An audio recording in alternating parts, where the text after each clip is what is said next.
İyi akşamlar sayın seyirciler. Yeni bir programla karşınızdayız. Bir hafta ara verdik. Tabii Osman abiyi de özledik. Bu hafta çok önemli bir konuyu birlikte değerlendireceğiz. O konuya geçmeden önce iki konuda yeniden ben sayın seyircilerimizi bilgilendirmek istiyorum. Birincisi gerçekten de üzücü bir olay.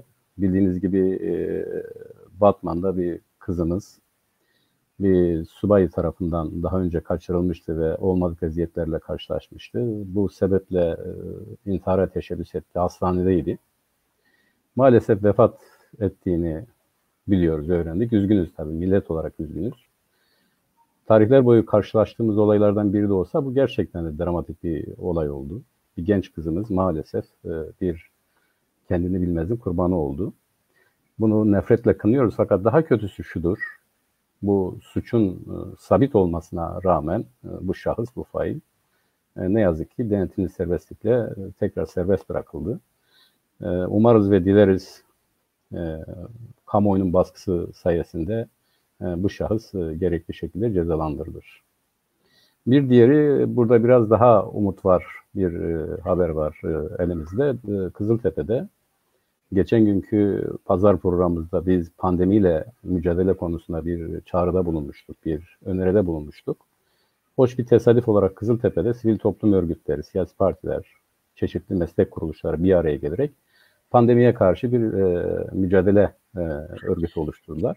Çok başarılı bir şekilde bu yürüyor. Umarız ve dileriz bu bilinçli hareketler, bu bilinçli bir arada mücadeleler diğer illerimize de yayılır ve halkımız pandemi karşısında hem kendisini korur hem daha az zarar görür. Şimdi programımıza geçiyoruz. Osman abi hoş geldiniz. Hoş bulduk. Size ve izleyicilere selam ve saygılarımı sunuyorum. İyi günler, iyi akşamlar. İyi akşamlar abicim. Çok teşekkür ediyorum. İyisiniz umarım. Bir yaramazlık yoktur. Her şey yolunda. Vallahi Türkiye'de, Kürdistan'da bir Kürdün iyi olabildiği kadar iyiyim. Evet, çok doğru. Maalesef az önce de aktardım işte böyle üzüntülü olaylarla karşılaşıyoruz.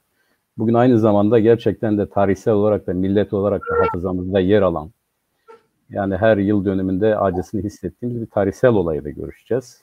Bu olayda da bilançosu ele alındığı zaman yabancılar bile işte bu 1925 Kürt Ulusal Hareketi'nin bastırılmasından sonra yine halkımıza karşı oldukça ciddi saldırılar, ciddi tahribatlar, yani kadınlar, kızlar, çocuklar bu katliamın kurbanı oldular.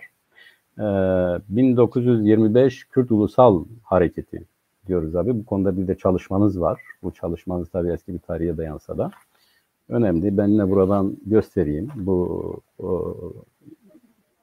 kitabınızı. Herhalde sizde yok. Şimdi hasretle bakıyorsunuz. Bende var ama sizin elinizde yok bir kitap. Elinizde olmayan bir kitabı görüşeceğiz. Burada çok önemli bir hadiseyi dile getiriyoruz abi. Şu anda maalesef bende hiçbir kitabım yok diyebilirim. Evet. Yani işte o da ne diyelim ona? İşte bizim hayatımızın bir parçası yani. Biz ayrı yerde, ürünlerimiz de ayrı yerde. Şimdi dikkatimi çekti. Şeyh Said Hareketi. Biz öyle biliyoruz. Ya da ismi de öyledir. Ama Osman abi sen gayet bilinçli bir şekilde 1925 Kürt Ulusal Hareketi demiş. Yani bu tesadüf müydü? Yoksa böyle şık oluyor diye mi yazdın? Yoksa belli sebepleri mi var? Buradan başlarsak yavaş yavaş. Evet, aslında o kitabın ismini bilinçli olarak koydum. Çünkü ben Kürt hareketlerinin birey isimleriyle anılması devletin bize manipüle ettiği bir şey. Devlet hareketin boyutunu, içerik, amaçlarını göz ardı edebilmek için hareketleri kişilere bağlıyor. Şeyh Said, Seyit Rıza isyanı, yok Barzani isyanı gibi böyle isimlendirmeler yapıyor. Oysa ki Şeyh Said Efendi de arkadaşları da kişisel çıkarları için böyle bir hareket başlatmadılar veya böyle bir hareketi sürdürmediler. Bu bakımdan bu hareketin birey ismiyle anılması Kürtlere bir hakaret olurdu. Anladım. Ben kitabımda giriş bölümünde de bu konu üzerinde biraz daha genişçe durmuş. Evet. Mutlaka hareketlerimiz ya tarihiyle Hı hı hı. ya gerçekleştiği coğrafya itibariyle isimlendirilmeli. Anladım. Böyle olduğu zaman biz tarihimizi daha somut olarak anlamış olacağız. Evet. Ben söyleyeyim, o kitap 92. 1994'te o ikinci baskısıdır sizin elinizdeki. Evet. Evet. Birinci baskısı Almanya'da çıktı 1994'te. Hı hı. Benim bütün kitaplarım Şubat ayında çıkmış. Ha, öyle mi? O da 94 Şubat'ta çıkmıştı ilk. Doğru. İkinciyi bilmiyorum ne zaman. Benim 2004'te. 2004'te galiba. Benim doğumum da Şubat ayıdır. Evet mi? Çok güzel. Şimdi abi burada Şimdi dikkatimi çeken... çıktığı zaman Aha. bugün elimizde olan kaynakların 1/10 kadar kaynak yoktu elimizde. Doğru. Yani o çalışma eksik bir çalışmadır. Evet. Bir çalışma ama eksik bir çalışmadır. Evet. Ondan sonra çok kaynak çıktı ortaya.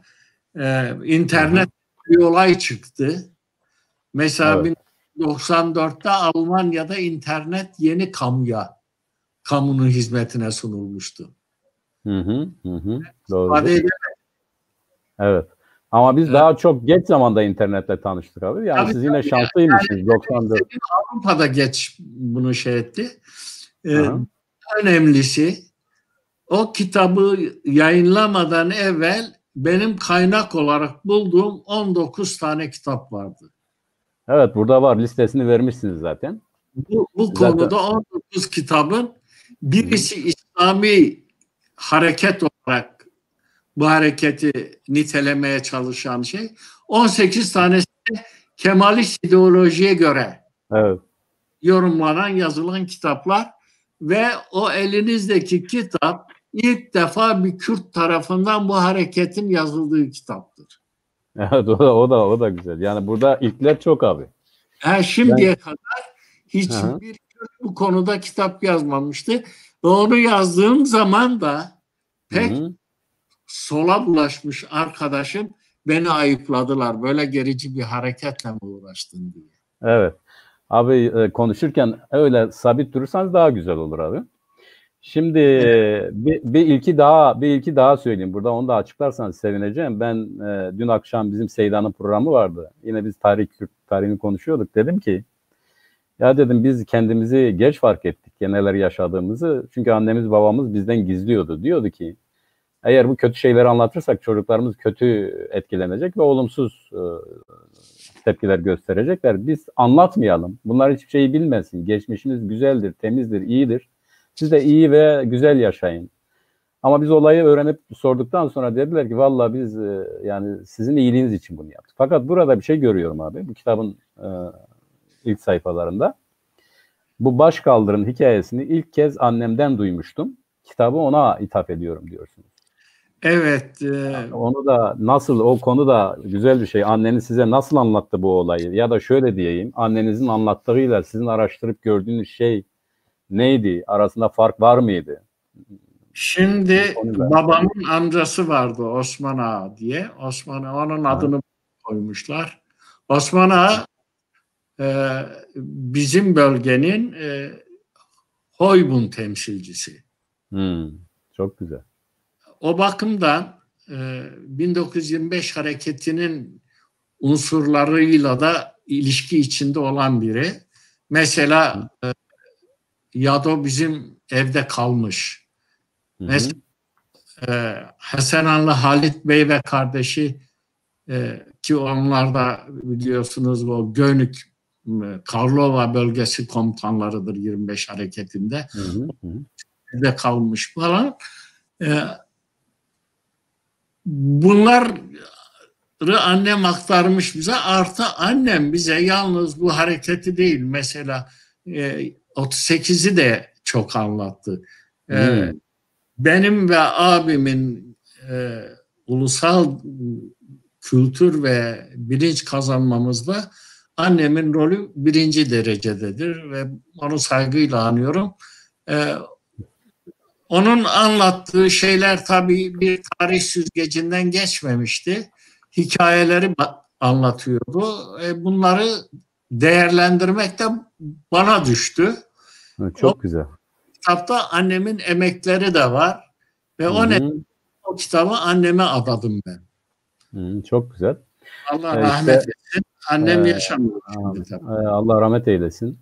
Keşke hayatta olsaydı. Tabii bizde de böyle gerçekten bilinçli insanlar vardı ama ilginçtir. Bu taşıyıcılar bizde kadın oluyor. Ben de hayatımda annemin çok büyük etkisi var. Ya da bizim tarihle ilgili, masallarla, kültürlerle, inançlarla ilgili ne varsa annemizden öğrenmişiz. Şimdi abi yavaş yavaş ikinci aşamaya geçelim. Bu hareket çok tartışılan bir hareket biliyorsunuz. Yani yöneticiler tarafından ithamlarla gözden düşürülmeye çalışılmaktadır. Ve ne acı ki biz de bu ithamlardan hareketle Şeyh Said hareketi olarak bildiğimiz ama 1925 Kürt Ulus Hareketi'ni bize yöneltilen bu ithamlardan hareketle değerlendirmeye çalışıyoruz. Ve sizin de az önce belirttiğiniz gibi adeta savunarak yani savunuyoruz bunu karşı tarafı suçlamak yerine. Yani siz böyle olmadık bir işe giriştiniz, bir halkı katlettiniz, haklarını tanımadınız. Bunun hiçbir gerekçesi olmaz demek yerine işte İngiliz kışkırtmasıydı, hilafeti geri getirmek istiyordu, işte yok bu gericiydi gibi kendimizi savunarak bu harekete sahip çıkmaya çalışıyoruz.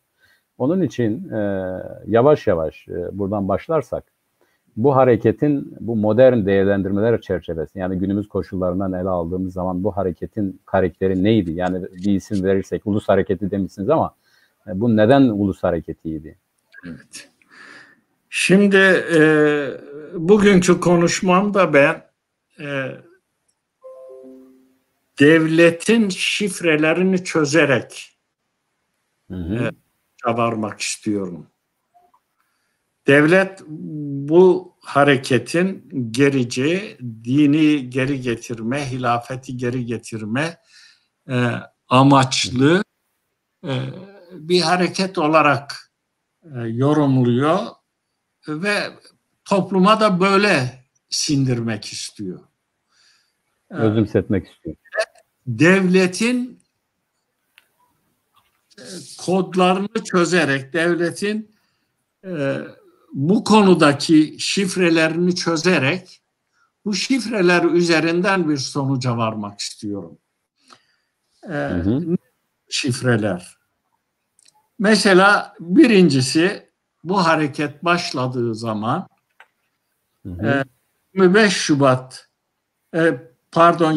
Şubat 1925 tarihinde hükümet sıkı yönetim ilan ediyor. Şimdi 21 Şubat'ta hareket Lice, Karlova, Elazığ'a daha girmemiş. Diğer çevresinde Diyarbakır'a daha saldırı yok. Andadır. Ama hükümet bir sıkı yönetim ilan ediyor. Kürdistan'ın bütün kentlerini bu sıkı yönetim kapsamı içine alıyor. Evet. Tehlikeyi biliyor, farkında yani. Bir millet var diyor karşımızda. Ve iki gün sonra bu sıkı yönetim kapsamı dışında kalan bir Kürt ili kalıyor. Onu da dahil ediyor. O da Malatya.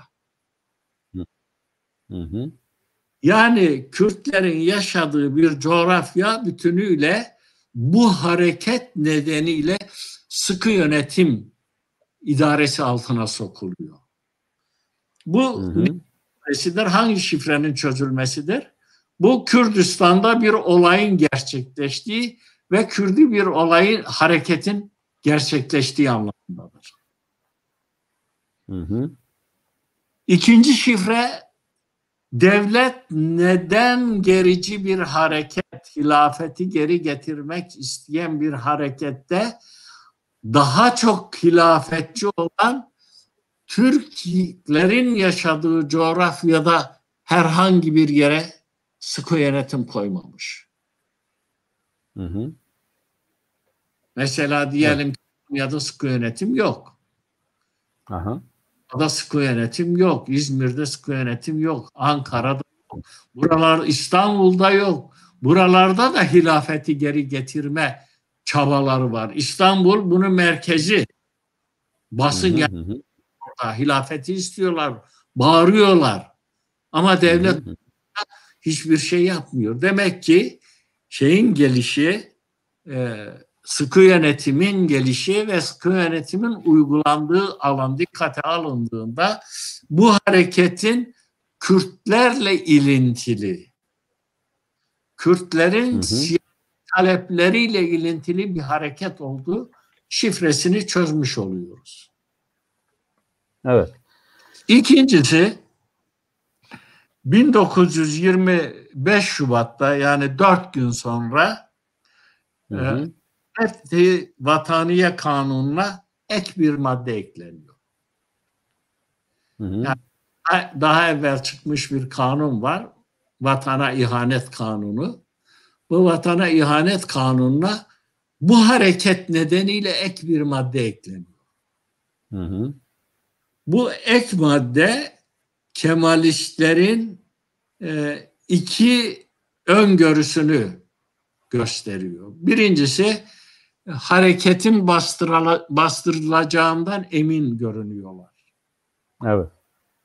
İkincisi bastırıldıktan sonra dünya kamuoyuna bu hareketi nasıl lanse edebileceğimizi, yani hükümet nasıl lanse edebileceklerinin hazırlığını yapıyorlar. Ne yapıyorlar? Kararname çıkarıyorlar. Hayır, kanuna bir ek madde ekliyorlar. Bu ek madde diyor ki dini ve siyasi amaçlara araç edenler hakkında idam cezası verilir. Dini siyasi amaçlara hizmet ettirmek. Ama bu nedir? İki anlamı var bunun. Bir, işin başından dinsel bir hareket olarak manipüle etme kararı var. Evet. Önceden yapıyorlar onu. Evet. Burada siyaset dediği Kemalizmin Kürt siyasetiyle ilgisi değil. Kemalizmin muhalefetle olan ilgisi vurgulanıyor. Yani bu hareket bahane edilerek iç siyasetin de bertaraf edilmesi gerekir. Bu ikinci şifreyi de böyle çözmek gerekiyor. Çünkü gelişmeler hep bunu doğruluyor. Bu böyle bir maddeyi koymaya da gerek yoktu. Çünkü bu hareketi başlatanları ileride yargılamak için veya idam etmek için ceza kanununda yeterli maddeler vardı. O yeterli maddeler varken neden irticai bir isyan olarak bu isyanı manipüle edip de getirip bu ek maddeyle idama mahkum etmek istiyorlar? Bu onların hareketi perdeleme amaçlarını gösteren bir tavrıdır, düşünceleri. Evet. Abi burada bir katkıda bulunabilir miyim size? Bu yeni çıkan bir kitap var. Bu biliyorsunuz İlker Başbuğ, Türkiye Cumhuriyeti'nde güç odaklarının mücadelesi. Burada ilginç bir şey var. Dikkatimi çekti. Aktarayım size. Diyor ki yani bu hareket başlayınca Mustafa Kemal diyor ki ya bu nedir ne değildir hele bir bakın. İşte birisi geliyor Kürdistan'da geziyor ve bir rapor tutuyor. Raporda diyor ki evet diyor doğrudur yakında burada bir isyan başlayacak. Bu bir. İkincisi de diyor Fransızlar, İngilizler, Ruslar bunu destekleyecek diyor. Böyle bir rapor bildiriyor. Şimdi burada Mustafa Kemal'in iddiası ya da bu harekete ilişkin görüşü şudur. Diyor ki bu irticai bir hareket olabilir. Çünkü kısa bir süre önce zaten hilafet kaldırılmıştır. Ama ilginçtir. Hem o zamanki başbakan hem de olan neydi onun adı o zamanki başbakan neyse Fethi Okyar başlangıçta Fethi Okyar hem de İsmet İnönü farklı düşünüyor. İsmet İnönü'nün yorumu çok ilginç. Diyor ki Lozan Muahedesi yapılırken Kürtler vatansever olarak Türklerle beraber bulunmuşlardır. Lozan'da milli davalarımızı biz Türkler ve Kürtler diye bir millet olarak müdafaa ettik ve kabul ettirdik. Şeyh Said isyanı Kürtlerin bu umumi tutumundan ayrılan ilk işarettir. Bununla beraber bu isyanın sebepleri arasında, bu çok önemli, Doğu Anadolu'daki sosyal meseleler üzerine düşünmek icap eder. Doğu'da şeyh hakimiyeti ve herkesin kendisine göre bir nüfuz bölgesi vardır. Osmanlı idaresi şeyhlerin gözünde nihayet bir uzlaşma idaresidir. Bu çok önemli. Bu defa da şeyhler bunu değerlendirmek istemiş olabilirler. Daha önemlisi şudur. Şeyh Said isyanını doğrudan doğruya İngilizlerin hazırladığı veya meydana çıkardığı hakkında kesin deliller bulunamamıştır. Şüphe edilmiş, gerekli tahkikat yapılmıştır.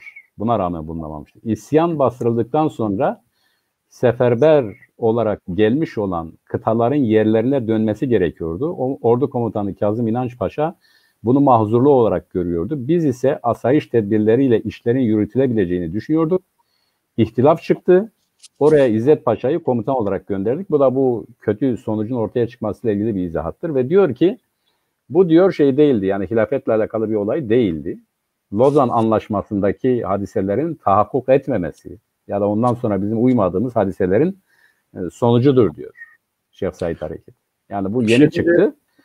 Demek ki sağlam şeylerden elde edilen. Ben daha vurgulu bir cümle size aktarayım. Yani cümleyi kelime kelime olarak belki söyleyemeyebilirim çünkü yanımda kitabı yok. İsmet Paşa anılarında şunu yazar.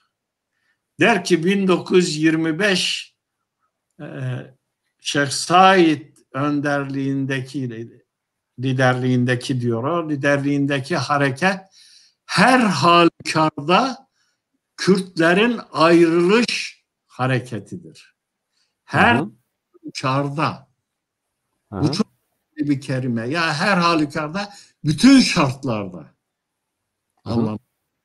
Her halde ve her şartta değerlendirdiğimizde çıkan sonuç bunun bir Kürt ulus hareketi olduğudur. Bunu kendi anılarında bizzat kaleme aldığı. Evet, doğrudur. Bizzat kaleme aldığı.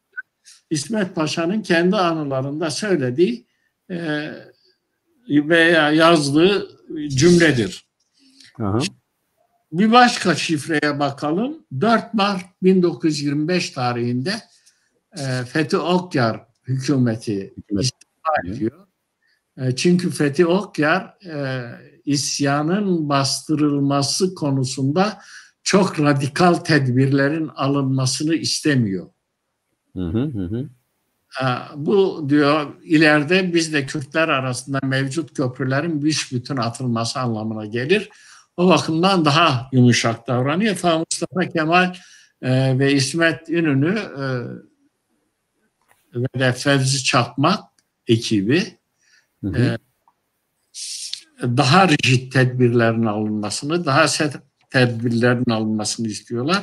Ve bu nedenle Fethi Okyar istifa ediyor ve onun yerine İsmet Paşa kabinesini kuruyor.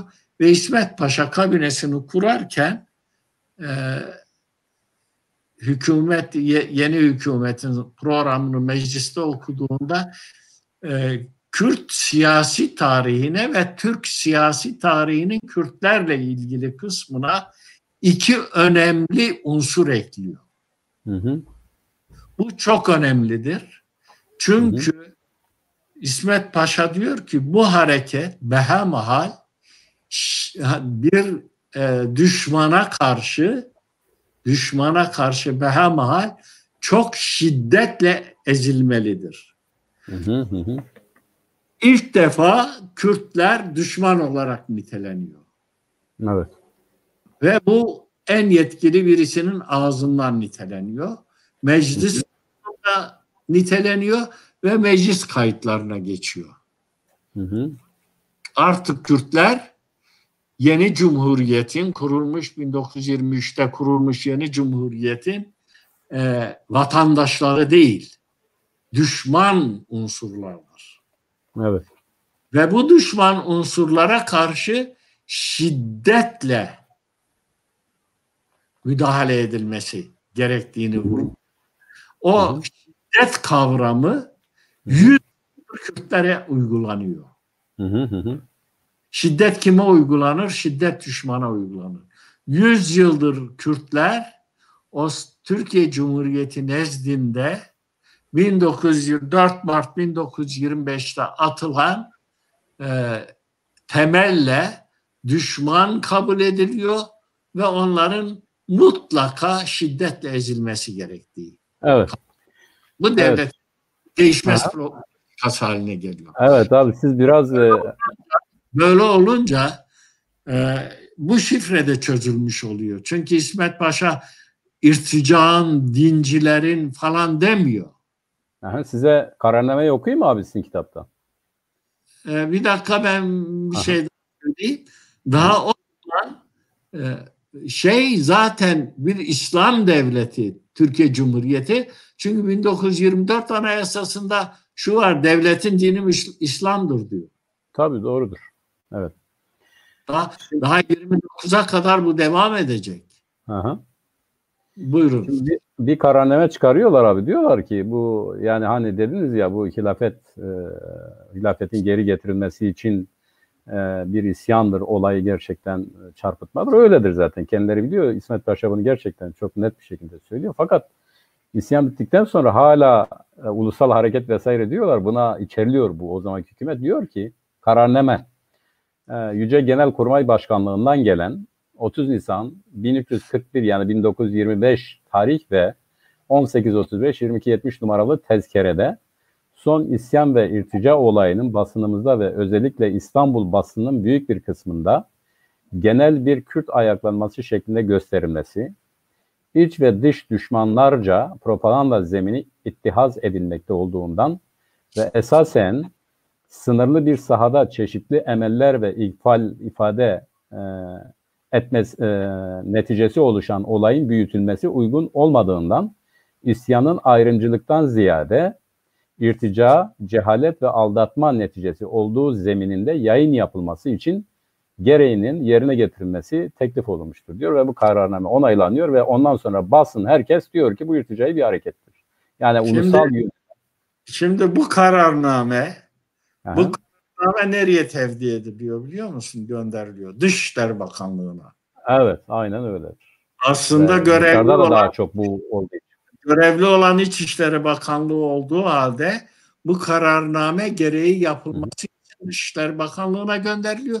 Çünkü Dışişleri Bakanlığı dış kamuoyuna bunu böyle sunması lazım. Evet. Ben oraya gelecektim. Sen erkene aldın. O da bir şifre. O da devletin bir şifresiydi. Böylece çözüldü. Ondan Takrir-i Sükun Kanunu çıkıyor. Yani devletin iş başına geldiği ilk gün Takrir-i Sükun 3 maddelik, yani bir maddedir de 2 ve 3. maddeleri yürürlük tarihini ve uygulama alanını gösteriyor. Bir maddelik bir kanun çıkıyor. O kanunda da diyor ki irticaya dayalı bu hareketin işte faillerinin cezalandırılması, özet olarak. Şimdi yani hareket daha amaçlarını yazılı olarak bildirmediği bir dönemde, hükümet bunu irtica olarak niteliyor ve yayıyor. Hem iç kamuoyuna hem dış kamuoyuna. Bütün bunlar neyi gösterir? Bunlar şunu gösteriyor ki devletin şifreleri sadece Kürt ulus hareketini perdelemek ve onu irticai bir hareket olarak göstermektir. Enteresan bir şey daha var. Mahkeme heyeti idam kararlarını verdikten sonra Mazhar Müfit Kan mahkeme başkanı dönüp sanıklara, Şeyh Said Efendi ve arkadaşlarına diyor, siz her biriniz bir amaçla geldiniz bir araya ama hepinizin maksadı bağımsız bir Kürdistan'ı kurmaktı. Evet, doğrudur. Biz de onu zaten devletin en yetkili ağızlarından birinin itirafıdır bu. Çok doğru. Ve bu da devletin o gizlemek istediği şifrelerin çözücü nitelikteki bir yansımasıdır. Evet. Şimdi Bütün bunlar şunu gösteriyor. Biz tabii şeye döneceğiz, Azadi'ye döneceğiz. Evet, döneceğiz. Ona ben geleceğim abi. Evet, Ayrıca döneceğiz. geleceğiz. Hı-hı. Asıl hareketin can alıcı yanı orada yatıyor. Evet, doğru. Bu gösterdiğimiz şeyler bile şunu gösteriyor ki bu tamamen iptidai de olsa, yeterince milliyetçilik içinde barındırmasa da, organize olmasa da, başarısız bir hareket olsa da, ama bir Kürt ulus hareketidir. Evet. Bu konuda Kürtlerin, yani Türklerin bir tereddüdü yok da Kürtlerin tereddüdü var. Kürtlerin tereddüdünün olmaması lazım. Evet. Sana başta da dedim, ben bu kitabı yazdığım zaman böyle devrimci falan geçinen, aynı zamanda da Kürtçü geçinen bir arkadaş beni çok ayıplamıştı. Ya bu böyle harekete zamanla ayıracağına başka bir şey yapsaydın. Evet, ama bir de şöyle bir şey var abi, o çok ilginçtir. Ben de dikkatimi çekiyor. Yani sizinle de zaten başlarken sohbet ettim. Dedim ki velev ki yani öyle olsun. Bunların inanç boyutu önde olsun. Peki böyle bir inanç boyutunun önde olduğu bir hareket ulusal olmaz mı? Hayır. Mesela bizim en ilginç örnek nedir? Ömer Muhtar hareketidir. Yani İtalyanlara karşı bir direniş. Sen aslında ağzımdan aldın. Evet. Değil. Çok önemli bir şeydir. Şimdi Ömer Muhtar kahraman olarak kabul ediliyor Kürtler. Evet. Ömer Muhtar bir öğretmendir ama ne öğretmenidir? Medrese öğretmenidir. Medrese öğretmeni, dindardır, Müslümandır, elinden Kur'an düşmüyor. Onunla mücadele ediyor. Belki dindarlığı Şeyh Said'den de fazladır. Ve dikkat edersen abi orada bir milli, yani mesela Libya halkını tarif eden bir şey de yok yani. Dikkat edersen. Ama diyor ki, ama o faşizmine karşı, İtalyan milli bir hareket. Karşı Libya'nın bağımsızlığını istiyor. Tabii. Milli bir hareket. Hiç olmuyor. Şeyh böyle bir hareketi omuzladığı için, Allah razı olsun, omuzlamayabilirdi de. Omuzladığı için geliyor. Bu büyük bir paradoks. Buyurun. Buyurun abi. Rica ediyorum, buyurun. Bunun dışında şeye bakıyoruz. Şeyh Said Efendi'nin hilafeti geri getirmek gibi. Yahut dini bir program hazırlayarak ayaklandığı gibi bir iddiası hiçbir zeminde, hiçbir zamanda olmamış. Peki bu mektuba ne diyorsun abi? Hani onun yabancı halifeliğe dönüktür. Onun gibi Kürdistan'a dönüktür. Bu mektubu yayınlıyor ya. Diyor işte Sultan Abdülhamid'in oğlu Kürdistan kralıdır. İşte biz hilafeti geri getiriyoruz. Ben onu söyleyeceğim size. Onu da bu konuda bu arada ele alalım. Aradan çıkaralım. Başka konulara geçelim.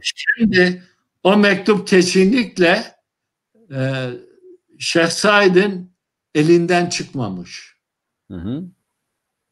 Mektup değil, bildiri. Bildiri abi. 2 tane bildiri var zaten. Şimdi bütün mektup ve bildirileri onun adına yazan kendisi bizzat yazmamış. Yani okuma yazması var, yazmamış.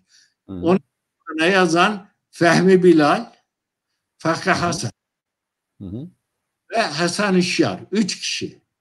Ama katipleri Fakı Hasan'la Fehmi Bilal'dir. Bunlar yazmıştır. Metne müdahale etmemiş. Bu ikisi de son derece Kürt milliyetçisi insanlar. Hatta Fehmi Bilal hakkında de söylenir. Ateist olduğu da söylenir. Sen Şeyh Said'e şikayet de edilir. Şeyh Said diyor ki onun imanı, dini bana lazım değil. Onun bilgisi bana lazım. Ve hep sonuna kadar yanında tutuyor.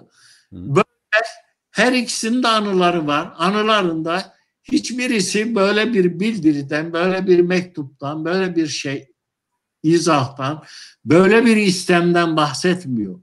Mesela tıpkı bu mektup gibi Kemalistlerin son derece üstüne atlayıp da böyle bulunmaz Hint kumaşı olarak lanse ettikleri bir belge daha var. Deniyor Diyarbakır Postanesi'nde yakalanan bir paketin üzerinde yazılan adres. İşte İngilizler güya silahları size gönderiyoruz. Kürdistan Savunma Bakanlığı. İngiliz alıcı Kürdistan Hükümeti Savunma Bakanlığı. Hareketin başından sonuna kadar hükümet diye bir şey kurulmamış. Bakanlık diye bir şey oluşturulmamış. Evet, doğrudur.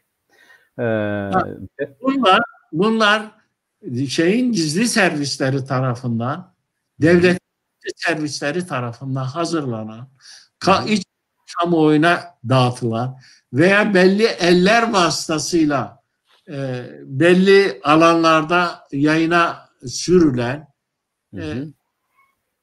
komplolardır. Bu bakımdan biz her yazılı belgeyi budur, burada böyle bir şey var deyip üstüne atlama hakkına da sahip. Bunu çok iyi irdelemek zorundayız. Tabii. Gerçekten de böyle bir belgenin bu hareketin karakterine uygun değil. Artı Şehzade Efendi'nin itiraz ettiği nedenlerden biri hilafetin kaldırılması değil. Hilafetin kaldırılması aslında devlet açısından hatalıydı. Çünkü Kürtleri birlikte tutan bir bağ sayılabilirdi o. Devlet kendi kaldırdı. Kürtler bir anlamda o bağdan kurtulmakla biraz da azat oldular. Bu aklayla. Ama Şehzade'nin bir itirazı var. Nedir? O 4 Aralık 1924 kararname itirazı medreselerin kapatılmasıdır. Çünkü medreseler Kürt tarihinde Kürtlerin kültürel milliyetçiliğini, dilini, edebiyatını, kültürünü geliştiren ve asırdan bu yana bugüne bize ileten çok önemli kurumlardı. O kurumların kapatılması akan çeşmenin musluğunu kapatmak anlamına gelirdi. Yani Şehzade hareketinin itici nedenlerinden birisi medreselerin kapatılmasıdır. Biz bu şifreleri böyle çözersek sonuç olarak şuna varıyoruz. Bu bir Kürt ulus hareketidir ve bu Kürt ulus hareketi çok önemli özelliklere sahiptir. Bir, bağımsızlık talebi vardır. 2, devlet olma talebi vardır. 3, örgütlü bir hazırlıktır. Fakat yapı ne yazık ki hareketi yönetme evresinde çok önemli ölçüde devre dışı bırakılmış devlet tarafından. O bakımdan hareket biraz da spontane liderlerin ortaya çıkmasına yol açmıştır. Kimdir bu spontane liderler? Bazı şeyhlerdir, ağalardır, aşiret beyleridir. Onlara da müteşekkir olması lazım Kürt halkının. Çünkü Kürt halkı adına onlar kendi hayatlarını ortaya koyarak bu hareketin öncülüğünü ve yürütücülüğünü yapmışlardır. Peki abi şimdi bu kısım bu kadar değil mi? Bu şifreler kısmı bu kadar. Bunu tamamlamak için ben bunlara eğer kalan kısım varsa sorabilirsiniz bu kısmı. Onu sorayım. Şimdi bu bizimkiler yani devlet de zaten biliyor Kürtler bir kalkışma içerisindedir. Bunun farkında olduğunu birkaç şeyden biliyoruz. Ona biraz sonra geleceğiz ama bu hareket başlar başlamaz hatta başlamadan önce bir görüşüyorlar bunlar. Mesela 1 Ağustos toplantısında da görüşüyorlar Diyarbakır'da en son. Müsaade ederseniz ben onları o yalnız değil bir sürü şey var. Ben bir paket halinde size sunayım. Tamam, yani bunu o zaman şöyle yapalım abi. Şimdi biz devletin bu işte hareketin farkında olduğunu biliyoruz ama aynı zamanda bir oyalama süreci başlatıyor ve bu oyalama sürecinin kendi hazırlıklarını görmek, bu hazırlıkları görünceye kadar her zaman olduğu gibi Kürtlerin taleplerini yerine getirecekmiş gibi davranıyor. 2 tane toplantı oluyor abi. Bu toplantılarda söylenen ve o 2 toplantıya gelmeden evvel bu hareketi tamam, oradan alalım. Daha başka nedenler de var. Oradan gelelim, böyle kronolojik olarak gelirsek. Oradan alalım. İzleyicilerimiz açısından oradan da alalım. Yararlı olacağını düşünüyorum. Sizin dediğiniz yerden alalım abi. Daha belki konuşmalarımızda bunları detaylı anlatmıştık. Ben detaya girmeden satır başları halinde sunmak istiyorum. Birincisi, hareket öncesi bazı gelişmeler oluyor. Bu gelişmelerin hepsi bu 1925 Kürt Ulus Hareketi'nin ortaya çıkmasına yol açıyor ve aynı zamanda bu gelişmelerin hepsi devlet açısından da bu hareketi önleme veya bastırmanın tedbirleri olarak ortaya çıkıyor. Bir etkilenme var. Hem devlet etkileniyor hareket öncesi gelişmelerden, hem de Kürtler etkileniyor. Nedir bunlar? Birincisi kongreler dönemidir. Kongreler de biliyoruz ki Erzurum ve Sivas kongrelerine Kürtler katılmamış. Hatta Azadi Örgütü'nün kurucusu, yani 25 hareketinin asıl lideri, fakat hareketi yönetme fırsatı bulamamış olan Cibranlı Miralay Halit Bey Erzurum Kongresi'ne davet ediliyor Atatürk tarafından. O kongreyi düzenleyenlerden Mustafa Necati Güner'i o gün tuttuğu notlarında şunu yazıyor. Heyeti merkeziye, yani Erzurum Kongresi'ni yani heyeti merkeziye Kürtlerin muhterem ve faziletli bir insanı olan Cibranlı Miralay Halit Bey'e bir mektup yazdı. Kongreye davet etti.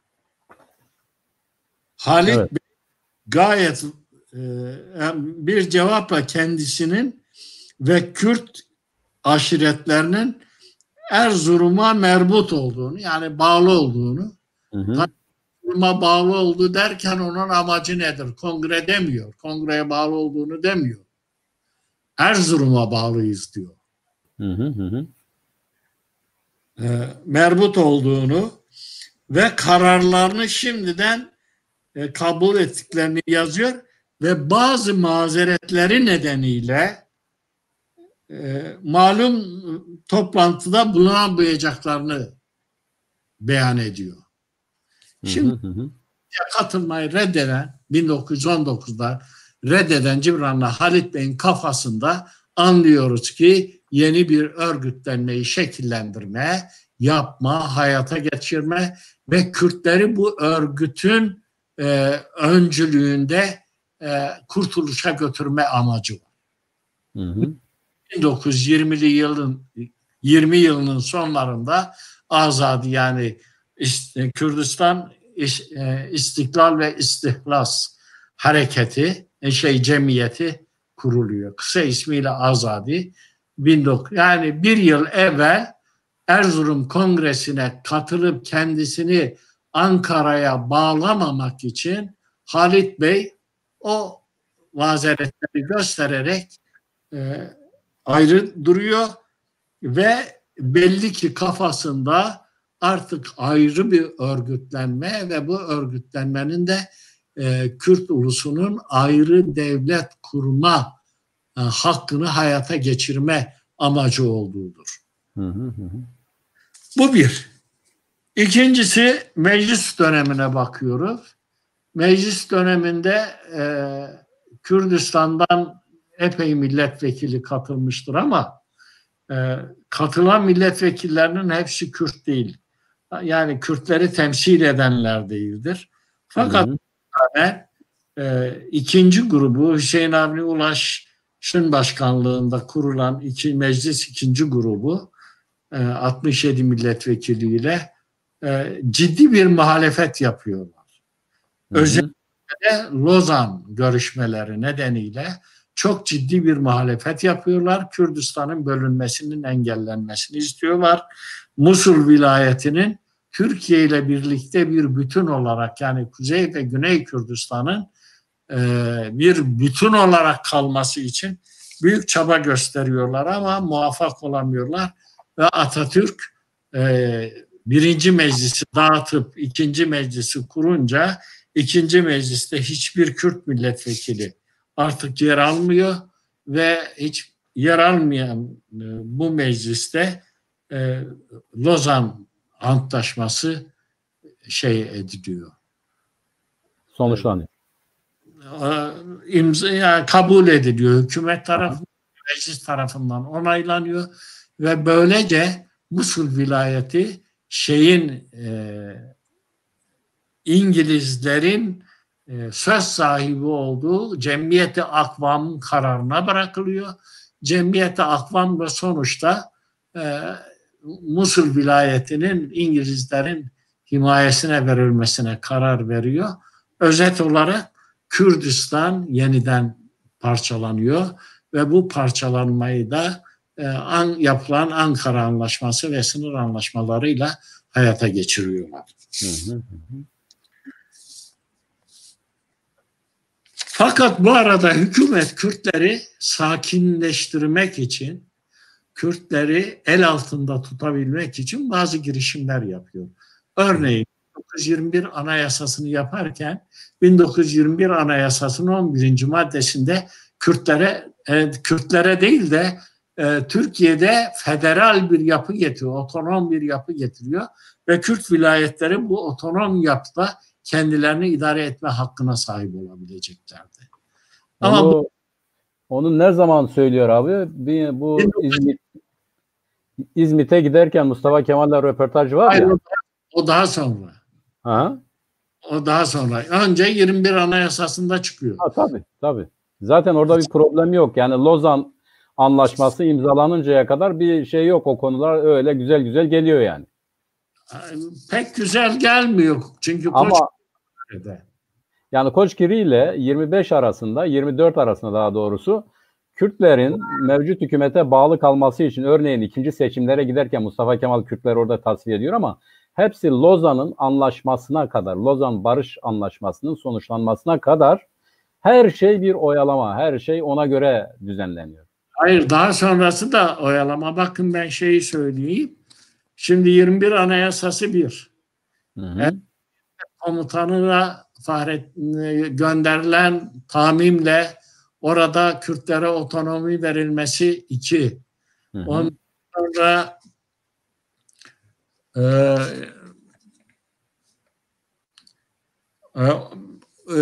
22 maddelik otonomi yasasının meclisten geçirilmesi ki bunun metni maalesef elde değil. 3. Ondan sonra Lozan Anlaşması ve demin senin bahsettiğin özellikle 1 Ağustos 1924 Diyarbakır Konferansı, evet, hepsi Kürtleri oyalayan enstrümanlardır. Şimdi evet, 1924 doğrudan şeyle ilgilidir. 1925 Kürt Ulus Hareketi ile ilgilidir. Yani 1 Ağustos 1924 Diyarbakır Konferansı, çünkü bu konferansa katılan taraflardan birisi hükümet, diğer tarafta Azadi Örgütü'nün üyeleridir.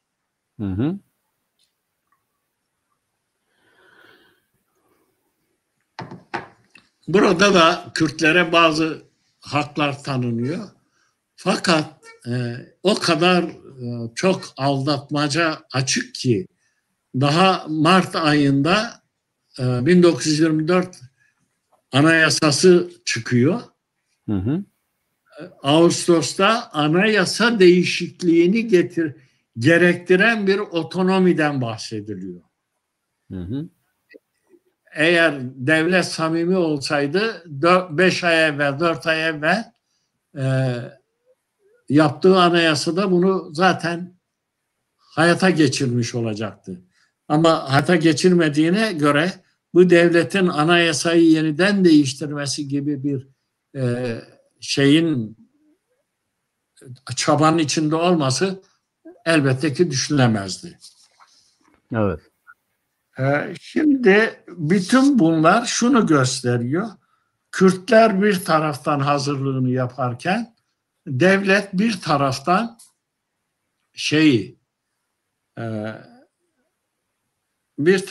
devlet Kürtleri oyalama taktiği yürütüyor. Fakat bu oyalama taktiği ne zaman daha çok etkisini gösteriyor? Azadi'nin asıl kurucu ve yönetici kadroları tutuklanıp yurt dışına çıkanlar da dahil elden çıkınca artık devletin Kürtleri kandırma olanağı daha rahat bir hale alıyor. Hı hı. Kalan kadroların politik deneyimleri yok. Hı hı. Politik bilgileri yok. Kendi dallarında, yani teoloji dalında yetkin insanlar ve aşiretler arası ilişkileri çok iyi dizayn edebilen, yürütebilen aşiret şefleri uluslararası veya devletler arası ilişkilerde son derece yetersizdirler. Bu yetersizliklerin daha rahat kandırılmasına ve hareketin de daha rahat bastırılmasının nedenlerinden biri olacak. İleride buna gene geleceğiz. Evet. Bu arada ben bu dediğim belgeyi size sunayım abicim. Bu hani belki aynı şeyden söz ediyor. 1923 yılına geldiğinde yani o zaman hala Türklerle Kürtler arasında Mustafa Kemal'in izah ettiği biçimiyle hala aşağı yukarı böyle bir eşitlik ya da Kürtlerin otonomi çerçevesinde yönetileceklerine dair bir inanç var. Ve bu İzmit, benim burada belirttiğim yani 25 hareketi öncesinde İzmit gezisinde bu bir gazeteciye demeç veriyor. Belki de bu gazetecinin sorusu bilinçlidir ve bu belge de Türk Tarih Kurumu Atatürk ve Türk Devrimi Araştırma Merkezi'nde bulunuyor. Buraya sunacağım belge. Bu da şöyle diyor abi, kısaca özetleyeyim, diyor ki, soruyor gazeteci ne olacak Kürtler diye. O zaman daha Lozan bitmemiş abi. Diyor ki ulusal sınırların içinde yaşayanlar yalnızca sınırlı bir bölgede çoğunluğu oluşturan Kürtlerdir. Yani Kürtler dışında bu şekilde olan ikinci bir kesim grup yoktur. Zaman içinde nüfus yoğunluğu kayboldukça Türk unsurlarla birlikte yaşamaya başlamışlardır. Öyle ki Kürtler için bir sınır belirlemeye kalkışsak, örneğin Erzurum, Erzincan, Sivas ve Harput bölgelerinde, tabii Konya çölündeki Kürt aşiretlerini de unutmamak gerekir. Türklüğü ve Türkiye'yi sona erdirmemiz gerekir. Bu nedenle Kürtlüğü tercih etmek yerine anayasamız doğrultusunda bazı yerel özellikler oluşturulacaktır. Bunun sonucunda hangi eyaletler ağırlıklı olarak Kürtlerden oluşuyorsa, onlar kendilerini özerk bir biçimde yöneteceklerdir. Fakat bundan bağımsız olarak Türkiye halkını birlikte tanımlamamız gerekmektedir. Eğer böyle tanımlamazsak kendilerini özgür sorunlar yaşayacaklardır gibi. Şimdi bu daha sonra, benim dediğim zaten o hadise buradaydı, İzmir İktisat Kongresi'ne gidiyor. Ondan sonra bir demeç daha veriyor. Bilinçli olarak soruyorlar zaten. Diyorlar ki, Mehmet Bey, ben bir araya girebilir miyim? Tabii abi, buyurun, zaten sizindir. İstediğiniz zaman. Şimdi o belgeyi yazan kim? Bu alıntı yapan İngiliz istihbaratı abi. McDowell, David McDowell. Bakın ben size söyleyeyim. Bu kitabımda Kürtler ve Mustafa Kemal Atatürk. Bu belgenin bütünü var. Güzel. Devletin Orada yanlışlar var. Bazı eklemeler var da onun içinde. Siz okurken ben de buradan takip ettim. Aha, doğrudur. Çeviri hatası olabilir. Adam ecnebi bir adam. Yani ancak o kadar olabilir. Şimdi son şey olarak bu şeyde 16-17 Ocak 1923 tarihlidir bu konuşma. Aha. İzmit'e gidiyor. Aslında gazete, evet. İstanbul gazetelerinin baş yazarlarını veyahut yayın yönetmenlerini de alıyor yanına. Evet. Hazırlanmış bir soru aslında. Evet. Çanak bir soru. Evet. Soruyu Ahmet Emin Yalman soruyor. Evet. Yani Ahmet Emin Yalman diyor ki Kürt meselesine temas buyurmuştunuz. Kürtlük meselesi nedir? Dahili bir mesele olarak temas buyurursanız çok iyi olur diye bir soru soruyor. Evet. O sorunun cevabı aşağı yukarı o metinde, fakat bazı yanlışlar var orada. Mustafa Kemal diyor evet. Tam iyi de fakat Kürtlerle Türkler arasında bir sınır çizmek mümkün değil. Ama Kürtlerin çoğunlukta olduğu yerde kendilerini yönetsinler. Ama öyle bir laf diyor ki arkasında, diyor öyle iç içe geçmişler ki bu çizmek mümkün değil. Şimdi evet. Mustafa Kemal orada hem nalına hem mıhına vuruyor derler ya. Ya da Kürtlere göz kırparken Türklere de talimat veriyor. İşte ben de onu diyorum abi. Bir ay sonra ne değişti de bu adam burada söylediklerinin hepsini tersine çevirdi. Şimdi İktisat Kongresi'nde Lozan Antlaşması imzalandıktan sonra çok önemli bir destek aldı. Sovyet desteğini aldı.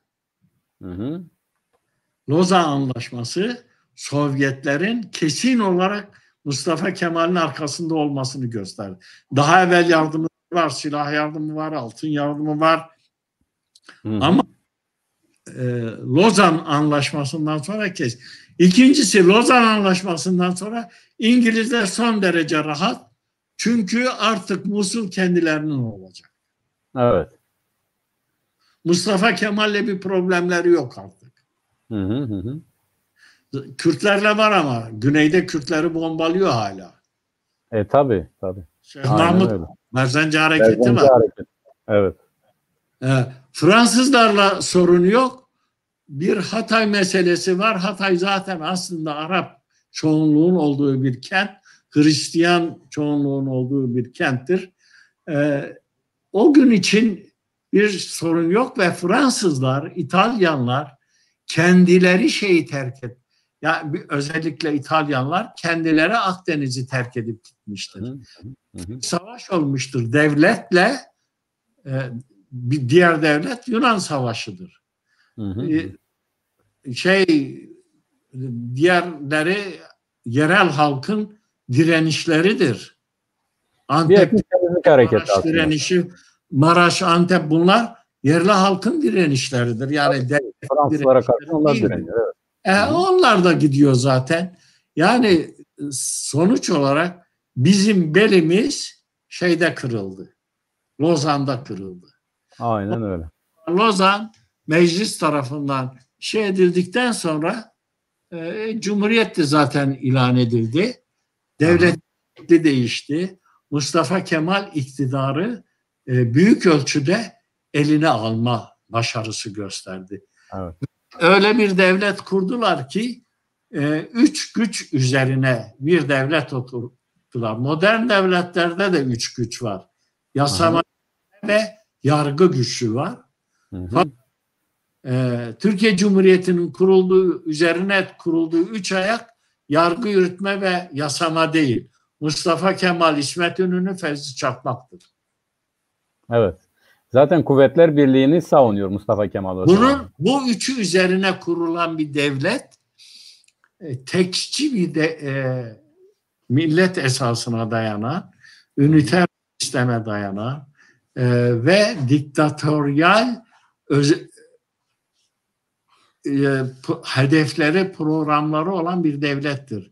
Nitekim ilk defa kiminle ediyor? Sovyetlerin onları desteklemesine rağmen Sovyetlerden vazgeçip faşist İtalya'yla Nazi Almanya'sıyla ilişki kuruyorlar. 1930'lar artık Mustafa Kemal'in ve ekibinin tam diktatöryal, Evet. tek devlet, tek ulus, tek dil, tek bayrak, her şeyin tek olduğu, tek şef olduğu bir sistemi yaratıyorlar ve bu sistem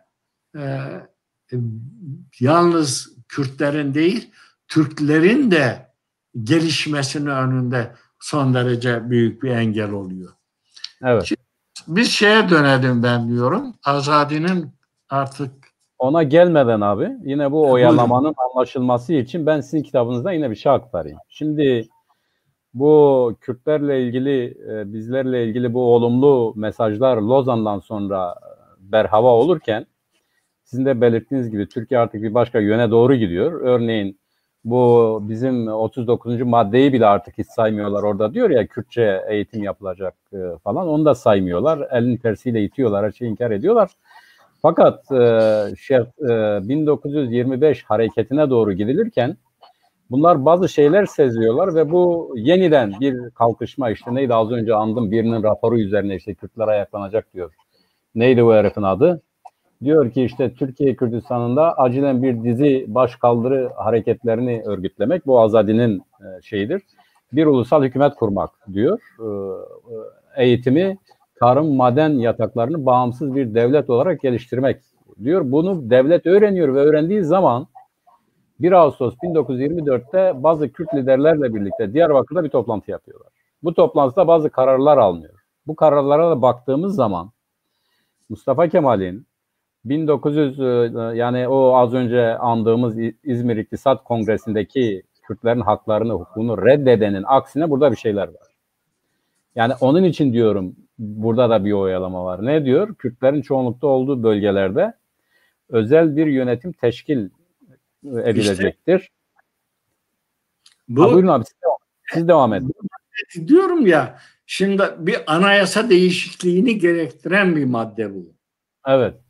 Demin söylemek istediğim bu maddeydi. Şimdi bunu biliyor. Evet bunu, ama biz bunu Türkler de biliyor. Burada yalnız devlet değil. Burada iki taraf da birbirini oyalıyor. İki taraf da zaman kazanmak istiyor. Evet. Fakat, iki taraf da, ama biz onun farkında mıyız acaba abi? Tabii. O kesin. Yani şimdi sıradan bir insan bile, o zaman Kürtlerde hukukçular var. İstanbul'da çok önemli aydınlar var. Hep diyor ki 1924 Anayasası'nın değişmesi, çünkü tekçi bir devlet sistemi getirmiş. O tekçi sistem değiştirilmedikçe Kürtlere otonominin verilmesi mümkün değil. Bu bir yasa yapılacak şey değil.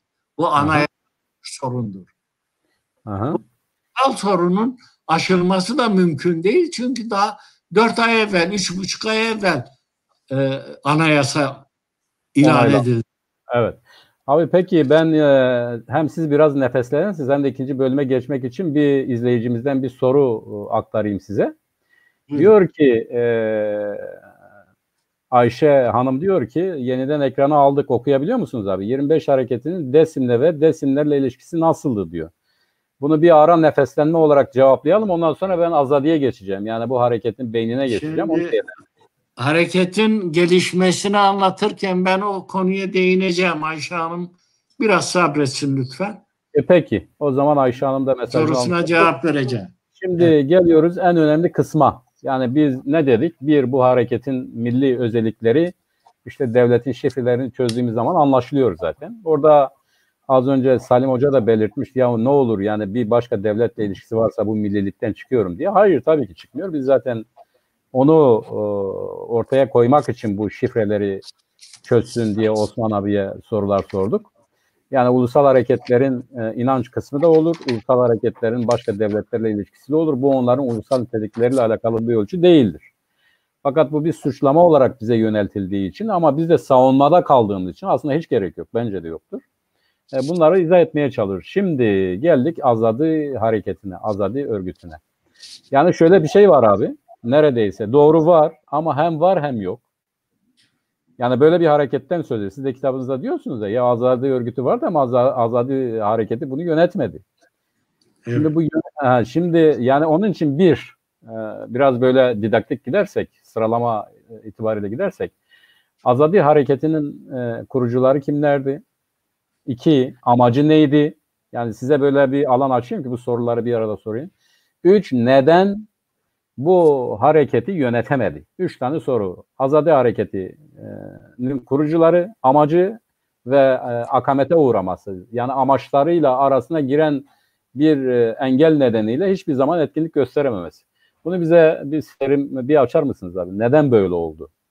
İşte demin dediğim gibi kongreler süreci, meclisin kurulması, 21 Anayasası'nın da hüküm bulunmasına rağmen Kürdistan'da uygulanmaması, otonomi yasası yapılmasına rağmen uygulanmaması, El Cezire komutanlığına talimat verildiği halde uygulanmaması, arkasından Koçgiri hareketi ve Koçgiri'nin kanlı bir şekilde bastırılması derken Lozan Anlaşması'nın meclis tarafından kabulü, Kürt milletvekillerinin meclis dışında bırakılması, 4 Anayasası'nın tekçi üniter devlet sisteminin kabulü, bütün bunlar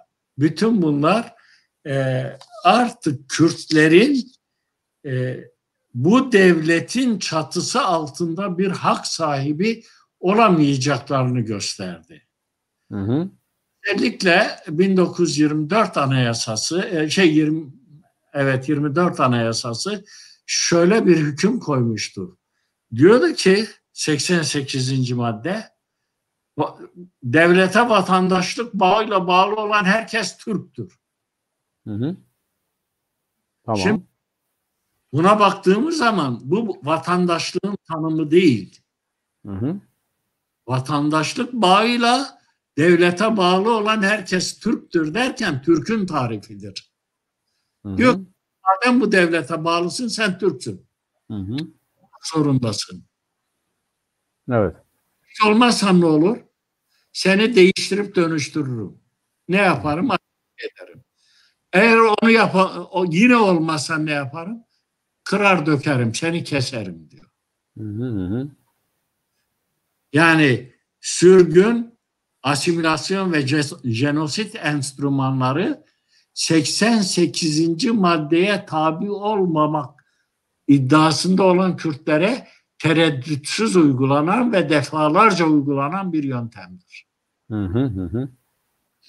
Şimdi böyle olunca tabii bu demin saydığımız nedenlerden dolayı Kürtlerin kafasında, bazı Kürt aydınlarının kafasında artık Türklerle beraber yaşamanın olanaksızlıkları ortaya çıktı. Yeni bir örgüt kuralım ve bu yeni bir örgüt silahlı bir hareket başlatsın ve bu silahlı hareket sonucu Kürdistan bağımsız bir devlet olarak milletler cemiyetine katılsın. Yani o zamanki ismiyle Cemiyet-i Akvam'a katılsın. Bir üye olsun diyorlar. Bunun kim yapıyor? Bunun öncülüğünü Cibranlı Miralay Halit Bey, yani Albay Halit Bey yapıyor. Albay Miralay Halit Bey Cibran aşiretine mensuptur. Vartoludur. Askeri harbiyeden mezun, yani mezundur, evet. Okullu subay, alaylı subay değildi. Evet. Aşiret mektebinde okumuş. Evet.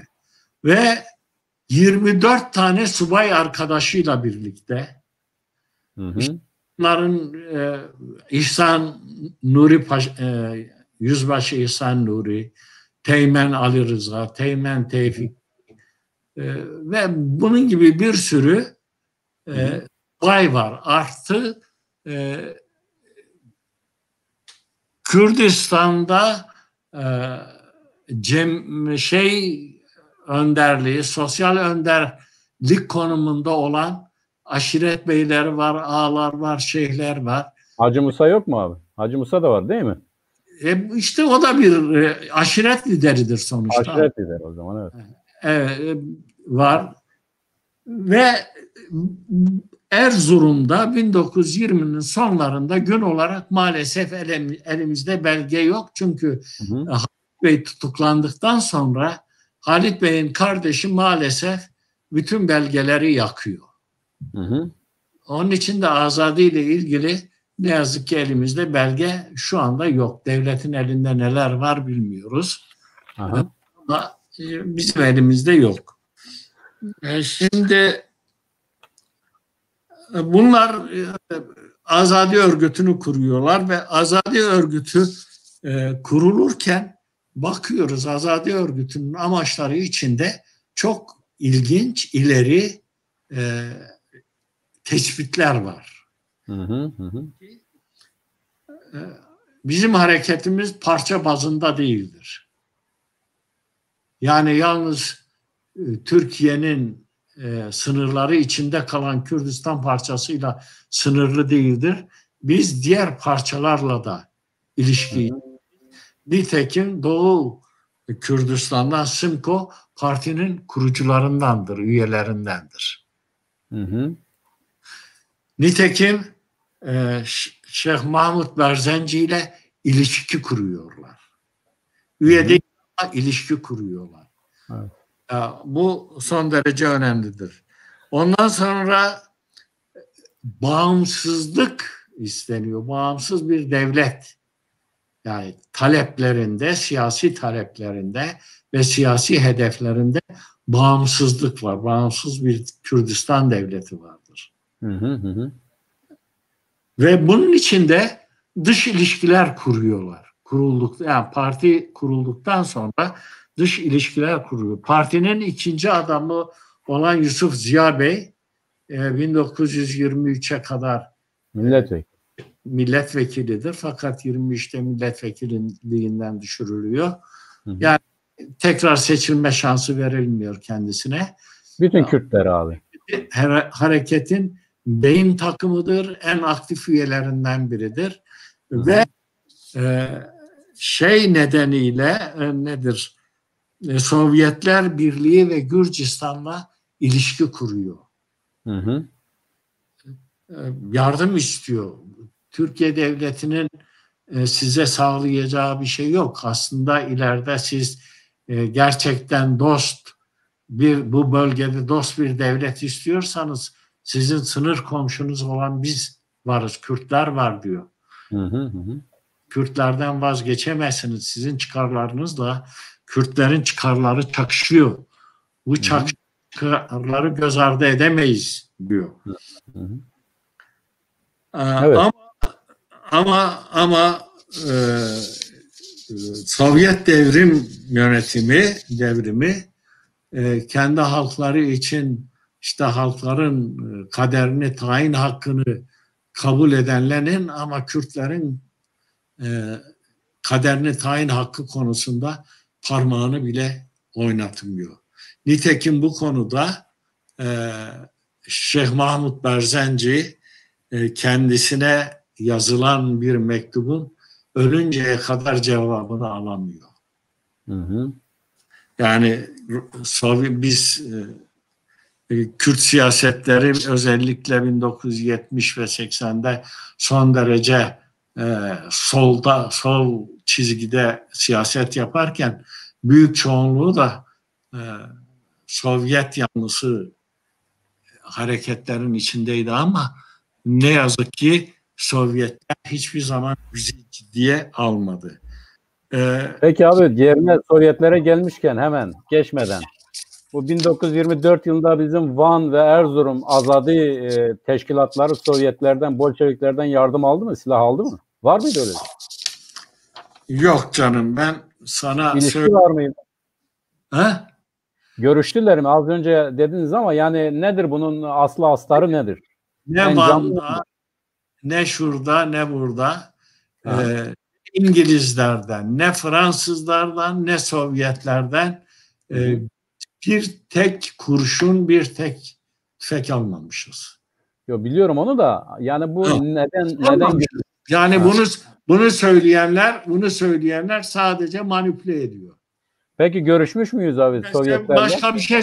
Ben size bir Rus yani Sovyet şeyinin bir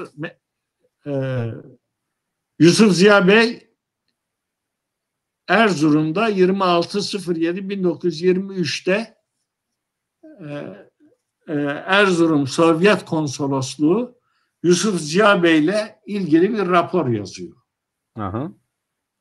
Kendi devletine bir rapor veriyor. Tarihi 26.07.1923. Evet. Sovyetlerle görüşmek isteyen Yusuf Ziya'ya bir adam gönderiyor. Arbat denen bir adam. Hı hı.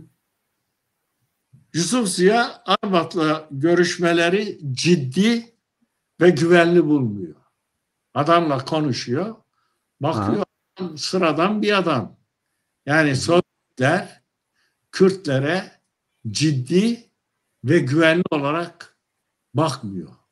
Hı hı. Ziya bunu Rus konsolosuna söylüyor. Hı hı.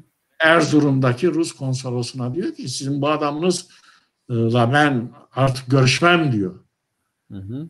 Bu adam bana ne güven veriyor ne de bana ciddiyet telkin ediyor. Tabiri bu. Bunun üzerine hatta diyor ki Arbat'ın tavırları devlet adına olduğu için siz Azadiye ve Kürtlere hakaret ediyorsunuz. Ben bunu Azadiye ve Kürt halkına yapılmış bir hakaret olarak kabul ediyorum ve bunun için de görüşmeleri kesiyorum diyor. Hı hı. Ve görüşmeler kesiliyor. Ondan sonra Tiflis görüşmeleri başlıyor. Yusuf Ziya Tiflis'te. Orada da bir sürü aldatıcı durumlarla karşılaşıyor. Ve Sovyet Sosyalist Cumhuriyetler Birliği'nin en yüksek makamına Politbüro'ya bir mektup yazıyor. Ve bu mektubun cevabını 7 ay geçtiği halde alamıyorlar. Tabii 7 ay geçtiği için alamıyorlar. Ondan sonra da Yusuf Ziya'nın tutuklanması başlıyor. Arkasından Halit Bey'in tutuklanması, arkasından İhsan Nuri Bey ve arkadaşlarının İngiliz bölgesine geçmesi, Irak'taki İngiliz bölgesine geçmesi. Yani Beytüşşebap olayı ve devamı gerçekleşiyor. Şimdi Sovyetler, böyle davranan bir Sovyetlerin Kürtlere silah ve cephane vermiş olması son derece Kürtleri kandırıcı, belki solun manipüle etmek istediği, işte Sovyetler böyle iyiydi size yardım da ettik ama sizde iş yoktu anlamında manipüle edici böyle yazılar veya rapor adıyla çıkan yazılar veriyorlar. O raporların asıllarının nerede gizli olduğu konusunda da bir bilgimiz yok maalesef. Şimdi demin şeyi söylediniz siz, yani dış ilişki, her hareket dış ilişki kurmak hakkına sahiptir ve mecburiyetindedir. Yalnız sahip değil, mecburiyetindedir. Mustafa Kemal de yapmış, başka uluslar da yapmış. Bugün 200 küsur devletin hepsinin kuruluşunda dış ilişkiler vardır. Kuruluşunda diyorum, sonrasını demiyorum. Hepsinin kuruluşunda. Onun için Kürtlerin kuruluşunda da şeydir. Dış ilişki kurma çabaları vardır. Hatta dış ilişkiler şey döneminde de devam ediyor. Şeyh Said'in artık hareketin liderliğini devraldığı dönemde de devam ediyor. Orada da bir şey gönderiyorlar. Gürcistan'a bir temsilci gönderiyorlar ve bazı şeyhler Şeyh Said'e itiraz ediyorlar. Diyorlar ki din tanımayan bir devletle biz nasıl ilişki kurarız? Şeyh Said'in cevabı aynen şöyledir. Diyor ben Kürtlerin namusu Türklerin ayakları altında çiğnenecekse dinsizlerle irtibat kurmayı yeğlerimdir. Tercih ederim. Evet. Ama Ruslar o zaman da şey etmiyor. Çünkü Türk solu, özellikle Türk solu çok büyük basında ve TKP büyük bir kampanya açıyorlar ve Sovyetler Birliği nezdinde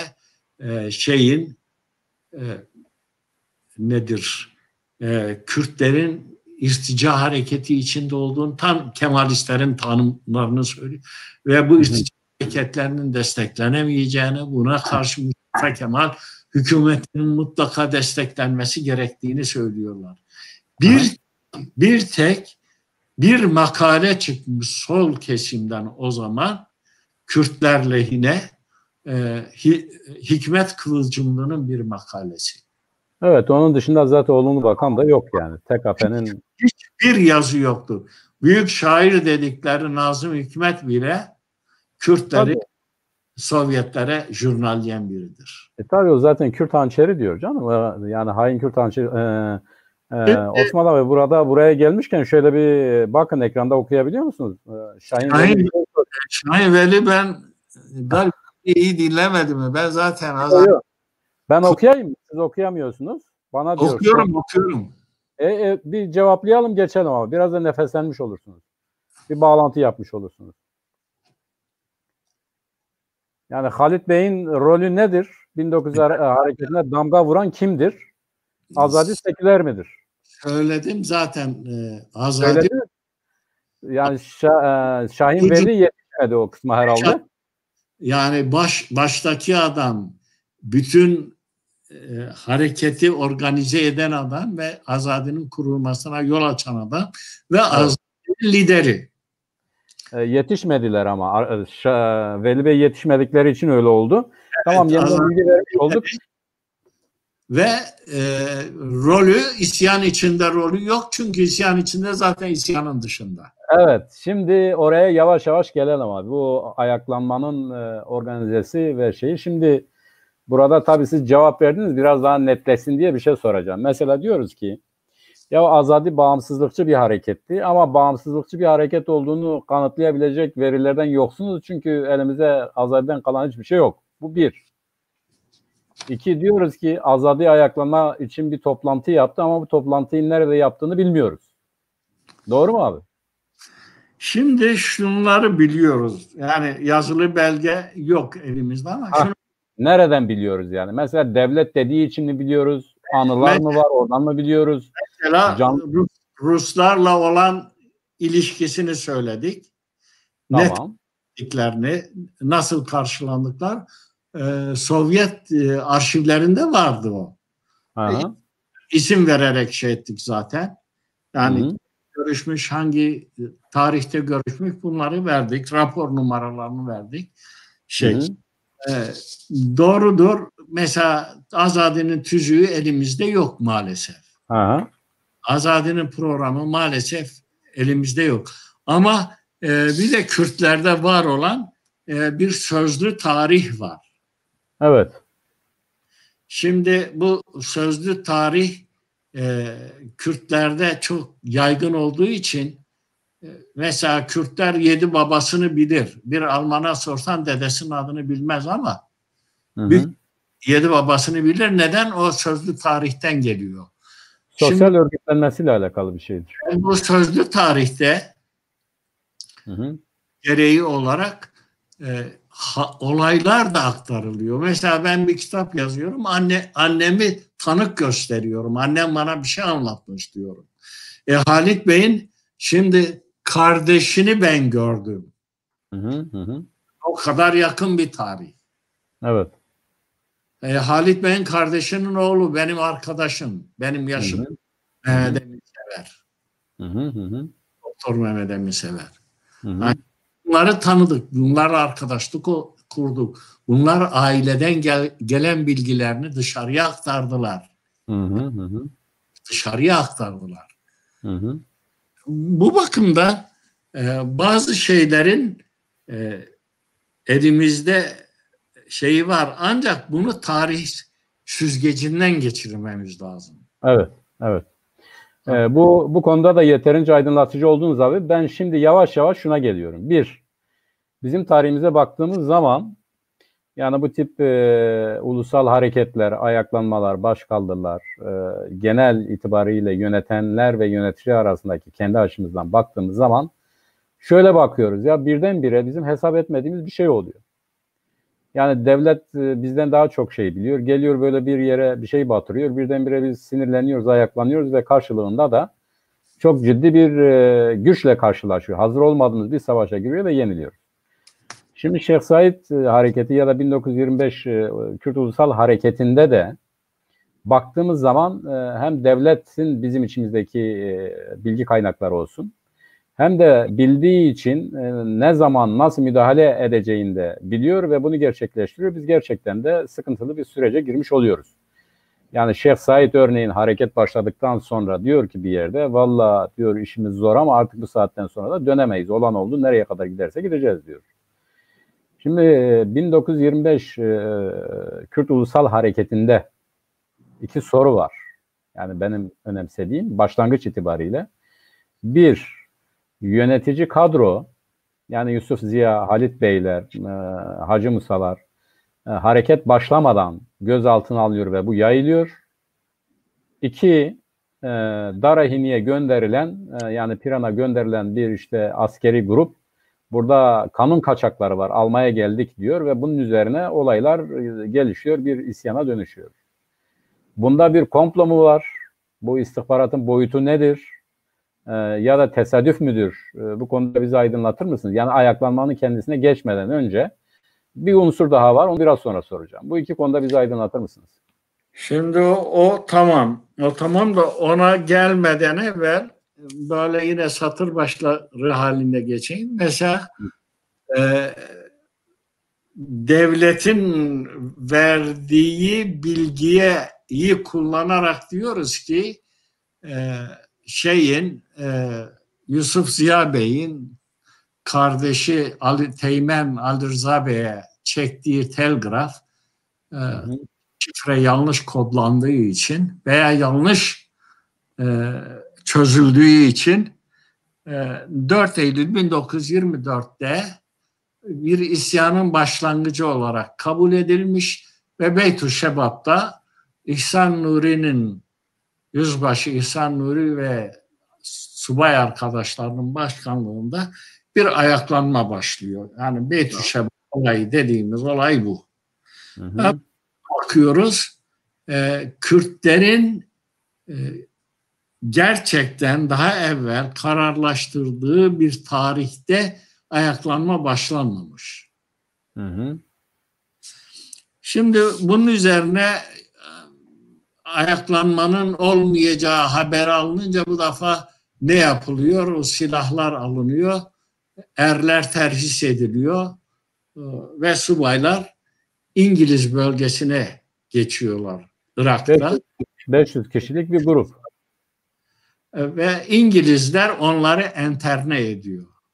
Yani çete dönüp katılmalarını engelliyor. Ancak bu arada Ali Rıza Bey, Yusuf Ziya Bey'in kardeşi kuzeye kaçabiliyor. Fakat onun kaçması da işte sonradan yakalanıp idam ediliyor. Ayrıca Yusuf Ziya Bey 10 Ekim 1924'te tutuklanıyor. Arkasından Halit Bey 20 Aralık 1924'te tutuklanıyor. Sonra Said Efendi Bitlis askeri mahkemesinde tanıklık etmek için gönderilen yazı o.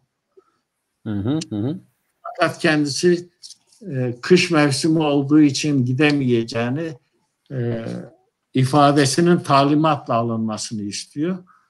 Kabul ediliyor. İfadesini talimatla veriyor, Varto'da veriyor.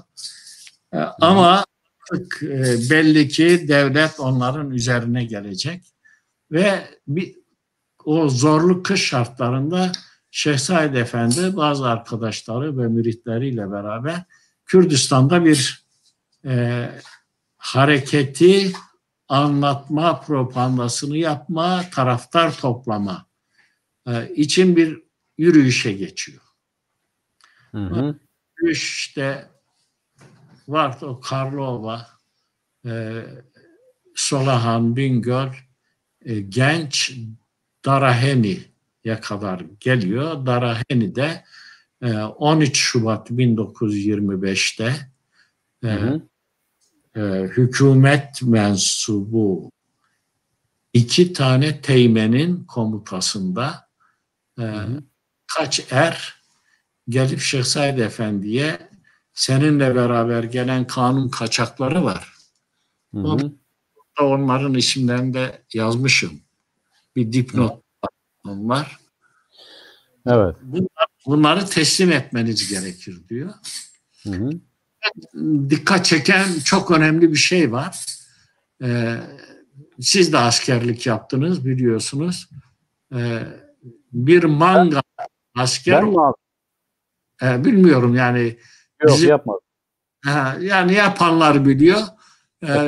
Manga askerin başındaki kişi çavuştur veya onbaşıdır. Doğrudur.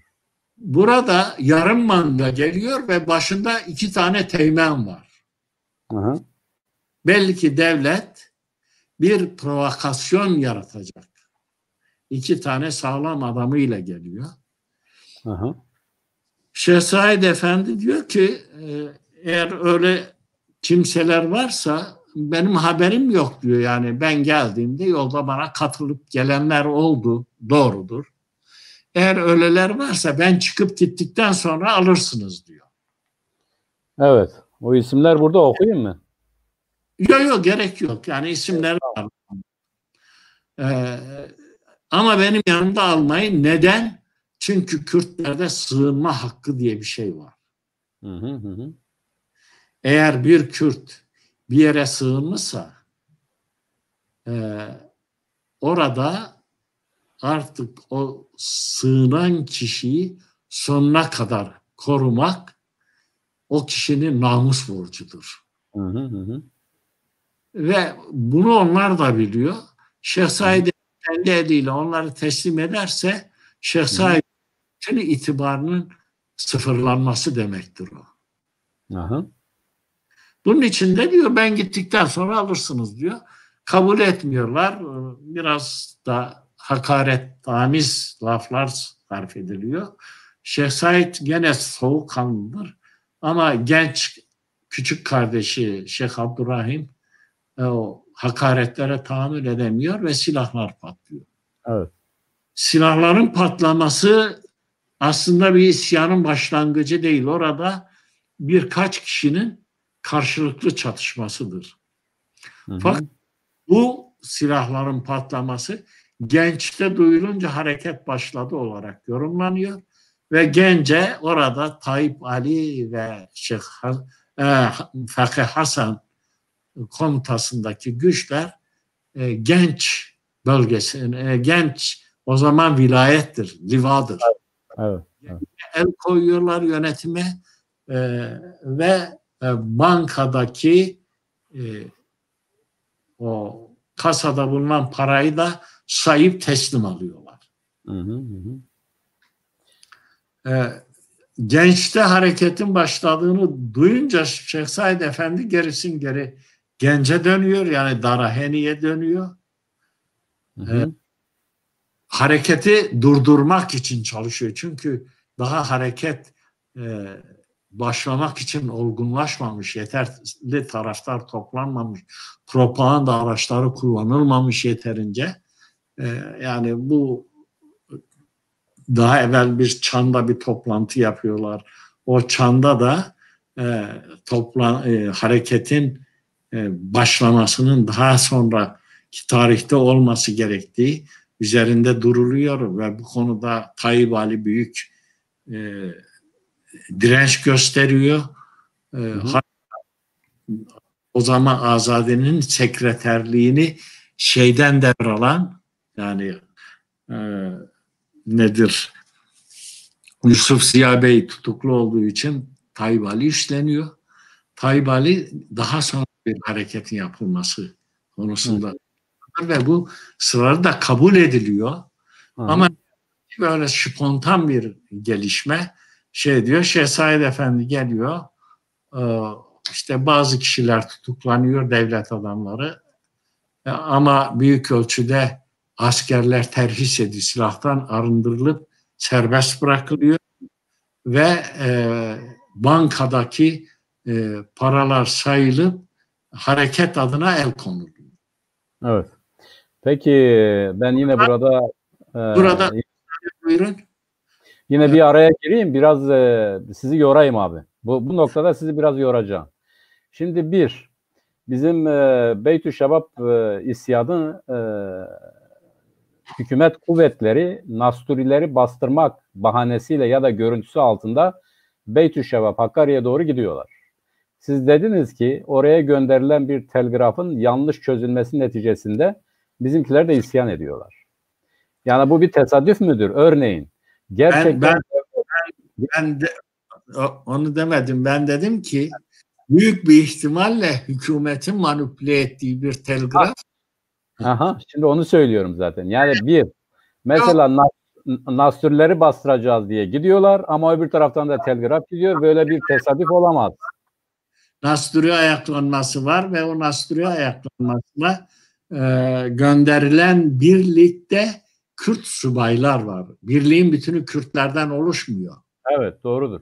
İngilizler onu şöyle yorumluyor abi o noktada. Diyorlar ki galiba bu Türkler Musul'a müdahale edecek diyorlar o birliği görünce.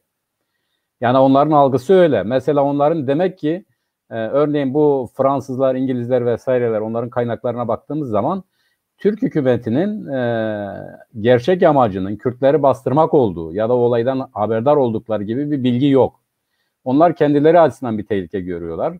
Hükümet Nasturileri bastırmak üzere oraya birlik gönderiyor ama kabak bizim başımıza patlıyor ve tesadüf bir telgraf gidiyor oraya. Yani bütün bunların bir tesadüf olmadığı açık, öyle görünüyor. Ne diyorsunuz? O Musul'a bir yönelik bir hareket olduğu iddiası son derece havada bir iddia. 1925'te artık 24 sonunda, yani Nasturi ayaklanması sırasında Musul meselesi çözülmüştür.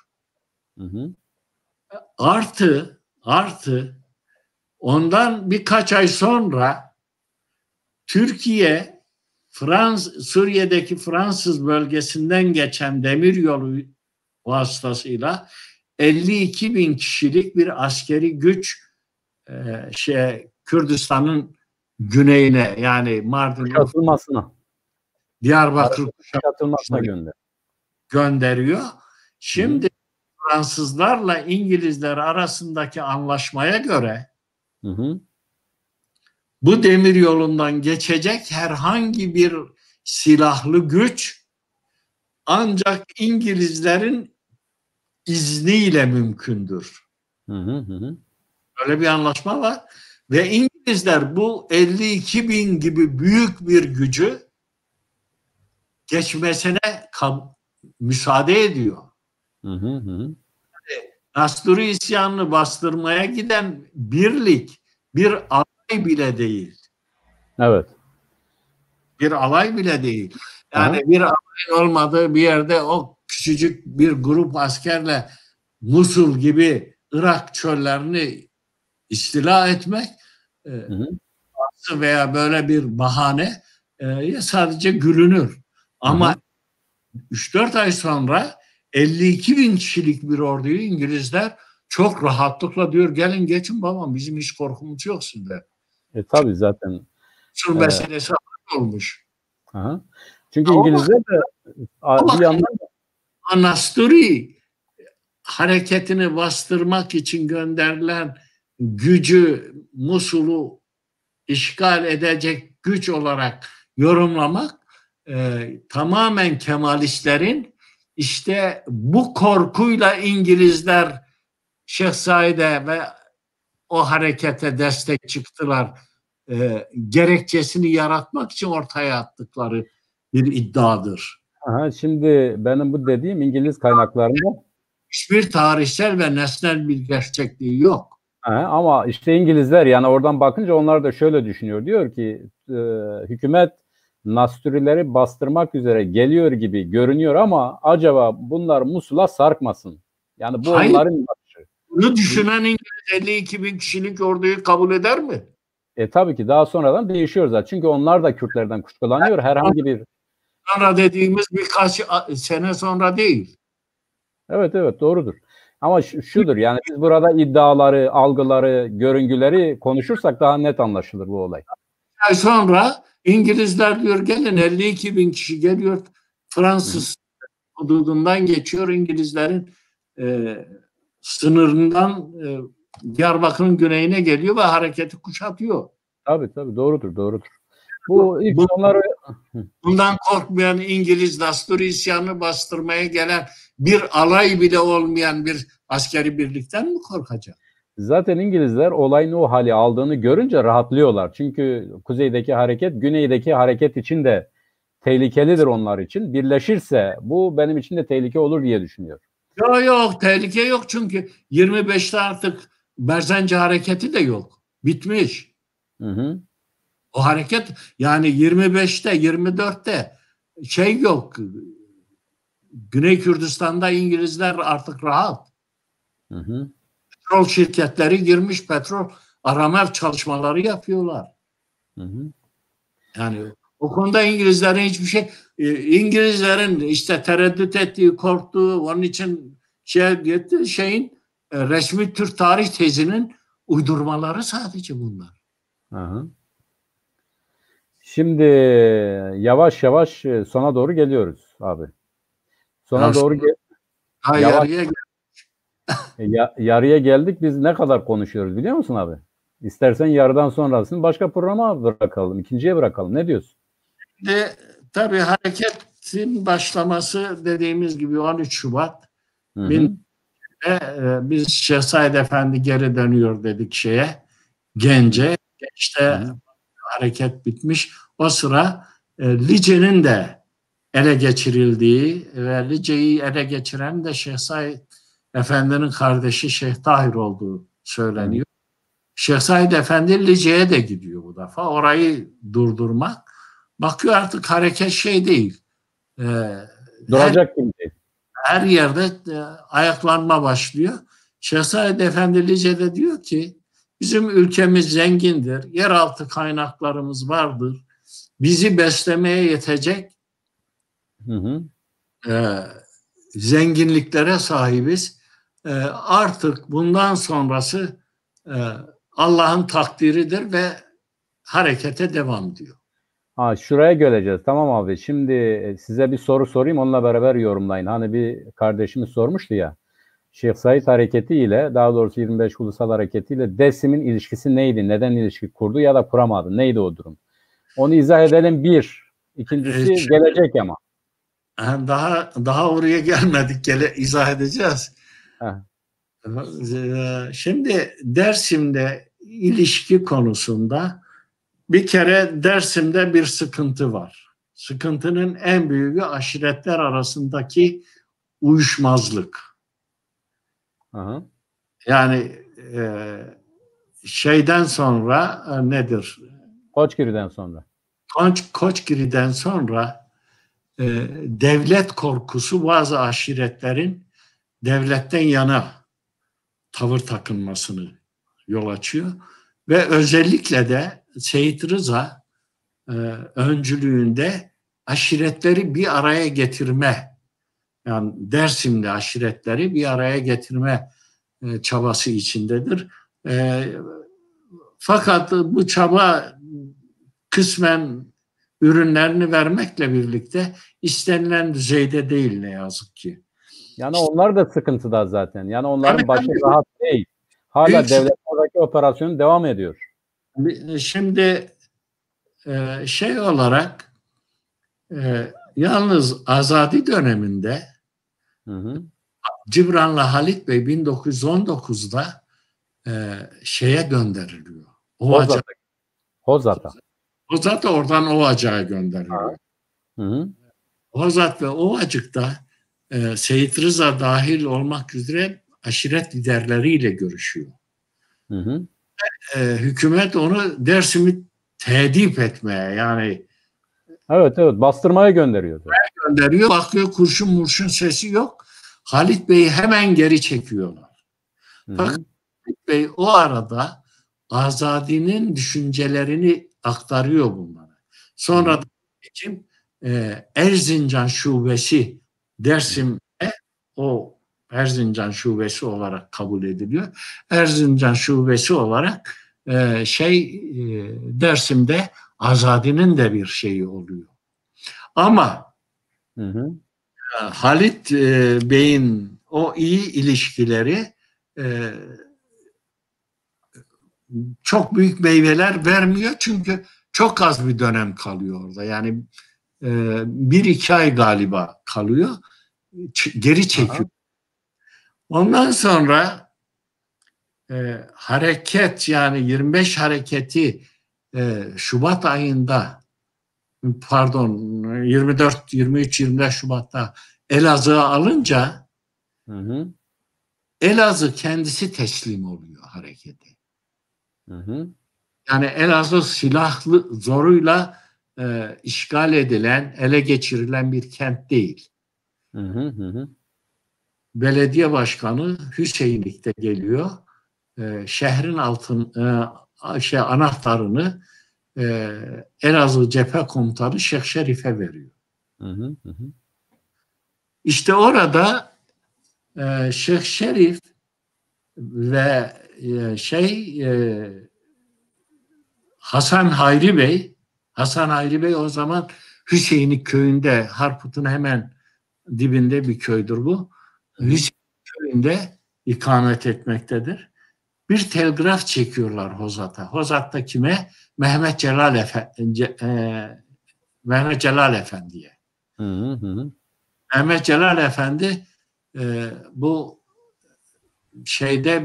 İstanbul'da belediye seçimlerine bağımsız giren Mehmet Celal Baykara, avukat Mehmet Celal Baykara'nın dedesidir. Hı hı. Hı hı. Ve o tezde şöyle bir ifade var. Diyor ki Dersim'de şimdilik sükuneti muhafaza ediniz.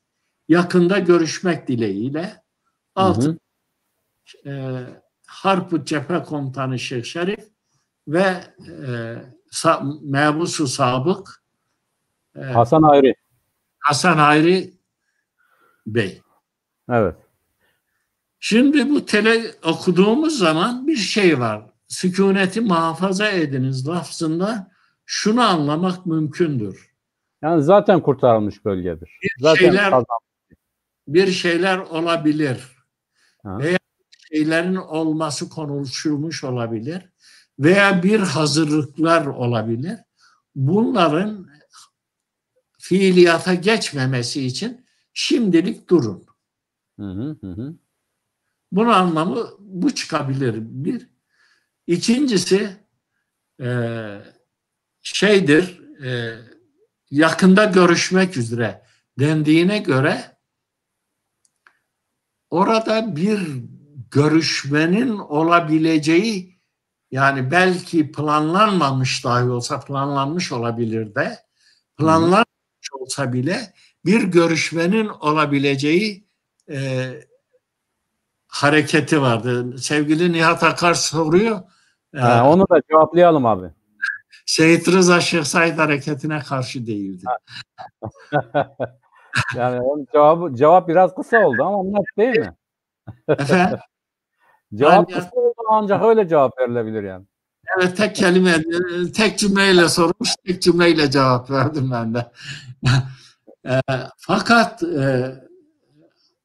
bu hareketin askeri anlamda yenilgisinin iki büyük etken nedeni var. Biri Elazığ'ın alınması. Evet. Bu çok tuhaf gelebilir. Ya Elazığ alınmış, niye yenilginin sebebi olsun ki? Çünkü Elazığ'ı alan güçler Elazığ'ı yönetmesini bilemedi. Yağmaladılar. Kısmen onlar, kısmen de devletin tahrikçileri yağmaladı. Evet. Bu konuda gerçekçi olmak zorundayız. Yani kötü bir senaryo gerçekleşti orada. Bu hareketin Elazığ halkı nezdinde itibarını yitirdi ve halk silahlandı ve şehir gerillası olmadıkları için, sokak çatışmalarını bilmedikleri için o dağda kaplan kesilen Kürtler sokakları terk etmek zorunda kaldı. Evet. İkinci büyük etmen Diyarbakır'ın alınamamasıdır. Hı hı. Eğer Diyarbakır alınmış olabilseydi, o zaman söz vermiş olan Güney aşiretleri artık hareketten yana tavır takınacaklardı. Çünkü Güney aşiretleri bekle ve dur politikası, bekle ve gör politikası uyguluyorlardı. Bakalım hangisi daha güçlü çıkarsa ondan yana tavrımızı takınalım. Alınamayınca devletin üstünlüğü ortaya çıktı ve bu aşiretlerin bir kısmı sessiz kalırken bir kısmı devletten yana tavır takındılar. Evet. Bu hareketin anatomisi aşağı yukarı böyle. Tabii hareketin büyük zaafları var. Aydın eksikliği çok büyük bir zaaf. Kurmay subay, yani askeri strateji ve taktiği bilmeyen komutan yokluğu çok büyük bir eksiklik. Dış ilişki kuramama büyük bir eksiklik.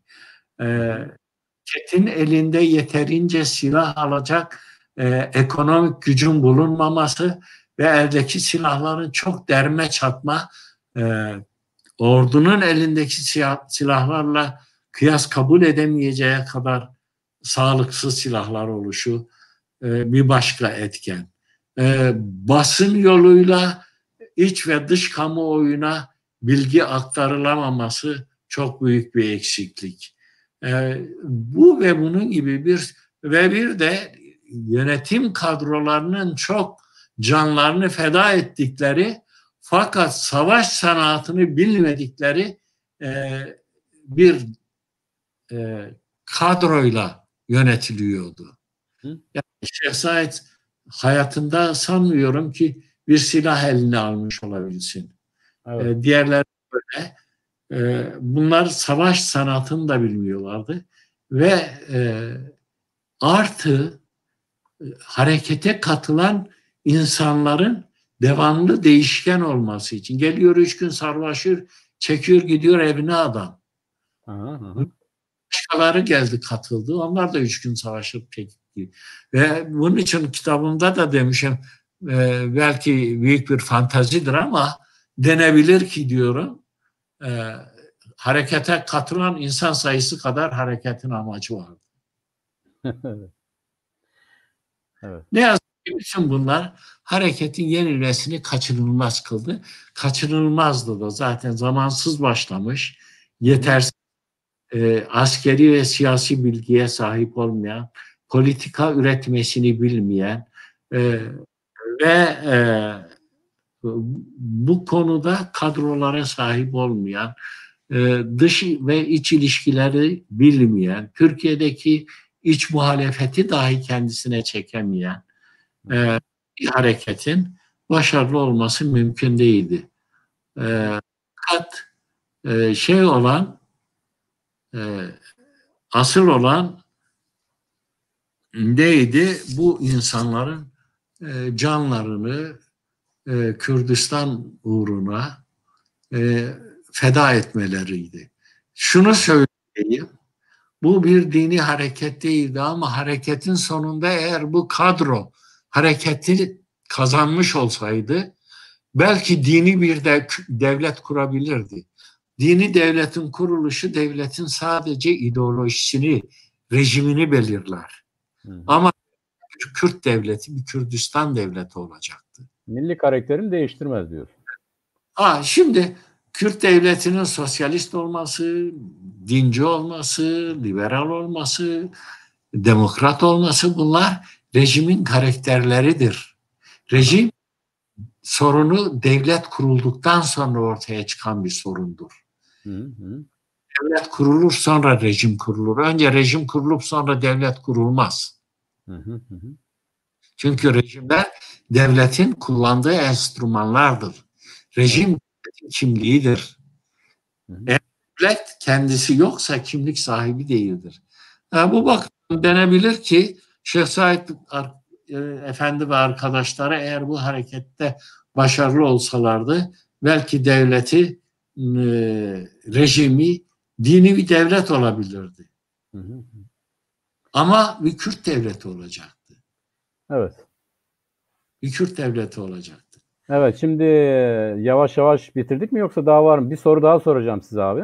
İzleyicilerden. Sorun. Şimdi diyor ki Ayşe Hanım, aynı dönemde Dersim'de Koçam demiş ama Koçan hareketi vardı diyor. Devletin buna karşı bir hareketi vardı. Bunun Şeyh Said'le bir alakası var mıydı diyor. Okuyabiliyor musunuz? Evet. Koçandır o. Koçandır, evet. Hayır, o hareketler şey de değil yani çok lokaldir. Evet. Said Efendi ile ilgili yahut eşgüdümlü bir hareket değil. Hı. Yani bunu çok iyi biliyoruz. Eşgüdümlü bir hareket değil. Sonra bazı tarihçilerin ve Alevicilik yapan bazı Alevilerin anlattığı gibi Şeyh Said Efendi ile Ali Rıza Seyyid Rıza Efendi arasında herhangi bir görüşme de olmamış. Yani doğru. Hiçbir zaman gelmemişti. Keşke gelebilselerdi. Evet, doğru. Birbirlerini görselerdi, birbirlerini tanımış olsalardı çünkü ikisi de aynı dili konuşuyordu. Evet. Çünkü öyle bir şans olmamış. Bunları çıkarıyor Osman abi. O Sıkı Yönetim Komutanı Abdullah Halt Doğan diyor ki o zaman hatta bir de yaptı, nüfus sayımı. Orada işte geçiyor. Olduğu gibi geçiyor dilleri. Yani Kırmancı, Kurmancı, Zazaki diye. İtiraz ediyor Ankara'ya, diyor ki siz ne yapıyorsunuz? Bir millet mi yaratmak istiyorsunuz diyor. Biz bunları örtbas etmeye çalışırken siz diyor bunları birbirine yaklaştırıyorsunuz. Hatta diyor aralarına nifak sokalım. Yani ikisinin inancı ayrı olduğu için bunu kışkırtalım, birbirinden uzak tutalım gibi bütünüyle bir devlet projesidir. Ama şu olmuş görünmüyor mu abi? Onu bir söyleyeyim size de ben bir hatırlatayım, ne dersiniz? Şimdi Şeyh Said'in üzerine olay kalınca, yani bu hareketin yükü Şeyh Said'in üzerine binince diğer aşiretlerle görüşüyor. Yani Hormeklilerle de görüşüyor, Lolanlılarla da görüşüyor. Maalesef başarılı olamıyor. Öbür taraftan sadece bizim yani bugün Zaza aşiretleri dediğimiz arasında gerçekten de büyük bir etkisi var. Hemen hemen hepsi katılıyor. Ama mesela Milli aşireti tereddütte kalıyor, cevap vermiyor. Onun yanında yine Diyarbakır'da büyük Kurmanç aşiretleri de iki tanesi hariç aslında ciddi bir katkı da olmuyor. Bunun sebepleri, yani bu sosyalitesini, yani bu kitlesel boyutunu, bunu iştirak edenleri ele aldığımız zaman birincisi inanç, bunu görebiliyoruz. Acaba bunu izale etmenin imkanı var mıydı, yok muydu? Ya da bundan İnanç nasıl... değil, hayır. Katılmamalarının nedeni toprak. Hı. Büyük toprak ağları sonuna kadar beklediler. Hı. Hareketin nasıl bir seyir takip edeceğini, başarısının ne olacağını gözlemlediler. Hı. Çünkü onların kaybedeceği şeyler vardı. Şimdi Dersim'de adamın kaybedebileceği 2 tane keçisi vardı. Palu'da adamın kaybedebileceği 2 keçisi, bir bostanı var. Hı. Ama 10 binlerce dönümlük araziyi kaybetmek bir aile için, bir ağa için, bir aşiret için son derece önemli bir şeydir. O riske girebilmesi için elinde bazı garantilerinin olması lazım. Emin olması lazım. Hı. Bu garantileri elde edemediği içindir ki o riske girmedi. Destek vermedi. Bekledi. Alevi şeylerle Şeyh Said'den ziyade Cibranlı Halit Bey'in çok yoğun çabaları olmuş. Belli olanlarla. ve iki aşirette Cibran'la Halit Bey'i reddetmişler devletten yana. Zaten Cibran'la Halit Bey'in onların tutuklanması da Hormec aşireti ileri gelenlerden Mehmet Şerif Fırat'ın Atatürk'e ve Binbaşı Kasım'ın yine Erzurum'da Atatürk'e ve Bingöl'de Salim Altdündar diye bir öğretmenin meclis başkanı Kazım Orbay'a yazdığı ihbarnamelerle. Aha. Şahin Veli ısrar ediyor abi. Bunu da bir cevaplarsak, Şahin Veli ısrar ediyor. Bak, okuyabiliyor musun? Ya Şahin Veli'nin şeyini gördüm ben. Sevgili Şahin Veli'ye şunu söyleyeyim ben. Şimdi ekrana geldi abi. Bir okuyalım. Evet. Ya. Şimdi Şeyh Said Fehmi Lice'yi Doktor Fuat gönderir. Aha. Liceli Fehmi. Şimdi bu Şeyh Said gönderdi, kendisi gitti anlamında demek istemiyorum. Elbette ki harekette insanlar bir yerden bir yere haber götüreceklerdir, emir götüreceklerdir, talimat götüreceklerdir ve gidip yönlendireceklerdir de. Şimdi Şeyh Said'in kendisi zaten Lice'ye gitmiş. Yani Doktor Fuad'ı ve Fehmi Bilal'i göndermesine gerek yok. Fehmi Bilal onun devamlı yanındadır. Oyla Fakih Hasan onun devamlı yanında olan iki insandır. Bakın şeydir yani Lice'ye giden Şeyh Said zaten kendisidir. Yani şeyin gitmesi önemli. Ne diyor? Bir şey soruyor Ayşe Hanım yine. Ayşe Hanım bir şey soruyor. Şimdi hareket bastırıldıktan sonra ben böyle özet geçeyim. 82 kişilik bir yargılama dosyası hazırlanıyor. Bu 82 kişiden 47'si idam ediliyor. Evet, efendi ve arkadaşları idam ediliyor. Diğerleri bir kısmı beraat ediyor. Diğerleri de muhtelif cezalara çarptırıldıktan sonra İstiklal Mahkemesi, Şark İstiklal Mahkemesi Diyarbakır'dan Erzurum'a Elazığ'a gidiyor.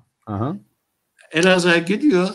Elazığ'da yalnız o Koçanlara ait 100 rakamı biraz yüksek bir rakam da, fakat Elazığ'da bütün isyan bölgesinden toplanan ve devlete karşı ayaklanan, işte o dedik ya, Koçanlar da dahil. Tabii Koçanlar da neydi? Takrir-i Sükun Kanunu'na muhalefet edenler Elazığ'da yargılanıyorlar. Şimdi Elazığ'daki yargılama kayıtları maalesef elde değil. Fakat Baytar Nuri anılarında 400 kişinin idam edildiğini söyler. Yani toplamda mı? Toplamda mı? Evet. Yani onu İngiliz kaynakları da 660 gösteriyor. Neyse, onlar farklı olabilir. Rakamlar çok spekülatiftir. Evet, çok spekülatiftir. Çünkü elimizde bilgi. Mesela nedir? Bilgimiz var. Diyarbakır'da 47 kişi idam edilmiş. Biliyoruz. Evet. Çünkü elde bilgi var, belge var. Ama konusunda maalesef bilgimiz yok. Yani spekülatif rakamlar var. Bunun büyük sayıda idam var. Yani 10 kişi de çok büyük sayıdır. Bir kişi de önemlidir. Şimdi demin bir soru geçti de, evet, Fehmi Bilal Şeyh Said Efendi'nin katibidir. Onu ben defalarca tekrar zaten. Evet. Evet Mirza, sevgili Mirza, doğrudur söylediğiniz. Ben de söyledim onu zaten. Şimdi bu idamlar yapıldıktan sonra hükümetin asıl şeyi bölgeye Çankırı milletvekili ve daha sonra Millet Meclisi Başkanı olacak olan neydi adı? Adını şu anda hatırlayamadım. Bölgeye gönderiyor ve bu bir rapor hazırlayıp getiriyor. Evet, evet, onu söylemiştik. Evet. Ondan sonra İçişleri Bakanı Cemil Uybadun bir rapor hazırlıyor. Meclis Başkanı bir rapor hazırlıyor. Bu raporların ışığında Şark Islahat Planı diye bir plan kaleme alınıyor ve Şark Islahat Planı 100 yıldır bu devletin mesaisinin temelini teşkil ediyor. Evet. 100 yıldır bu devletin Kürtlere karşı uyguladığı asimilasyon, sürgün ve kıyım faaliyetlerinin anayasası olarak kabul edilir. O bu son kitabında tam metni de var onun. Ve maalesef artık Kürtlerin trajik yaşamı kesintisiz devam edecek. Yani hareketi böyle ancak bitirebildik. Fakat bundan sonra şey üzerinde bence durulması gerekir. Şark Islahat Planı üzerinde bir konu. Şöyle diyelim abi, onu diyelim ki yani bu Kürt direniş hareketlerinin bastırılmasından sonra devletin Kürtleri Türkleştirme operasyonları diye bu ana başlık altında alıp bu ıslahat planlarını ve en sonunda bu Dersim hadisesiyle beraber bunları gerçekten de bağlamak lazım. Onu o şekilde ayarlayalım. Ama şimdi Kürt hareketleri dersek, Kürt hareketleri Şark Islahat Planı kapsamında olmayan Kürt hareketleri de var. Demiyoruz yani bizim daha çok dediğimiz. Sonrası da var. Bence Şark Islahat Planı olarak bir konu olarak işlemekte yarar var. Tamam. Yani onu zaten bu Şark Islahat planları daha çok işte o olaylardan sonra gündeme geliyor ve bir de son nokta olarak ya 1925 Eylül'ünde ortaya çıkıyor. Tabii yani ona baktığımız zaman nereye kadar gidiyor? 1864'e kadar gidebiliyoruz. Yani var bu hazırlıklar var, planlar, projeler. Hayır. Şark Islahat Planı farklı bir şey. Tabii ki.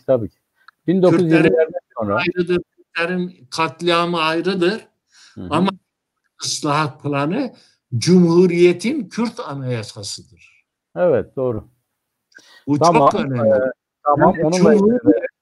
Yani eğer Cumhuriyet'in röntgenini çekmek istiyorsanız Şark Planı'nı görmeniz gerekir.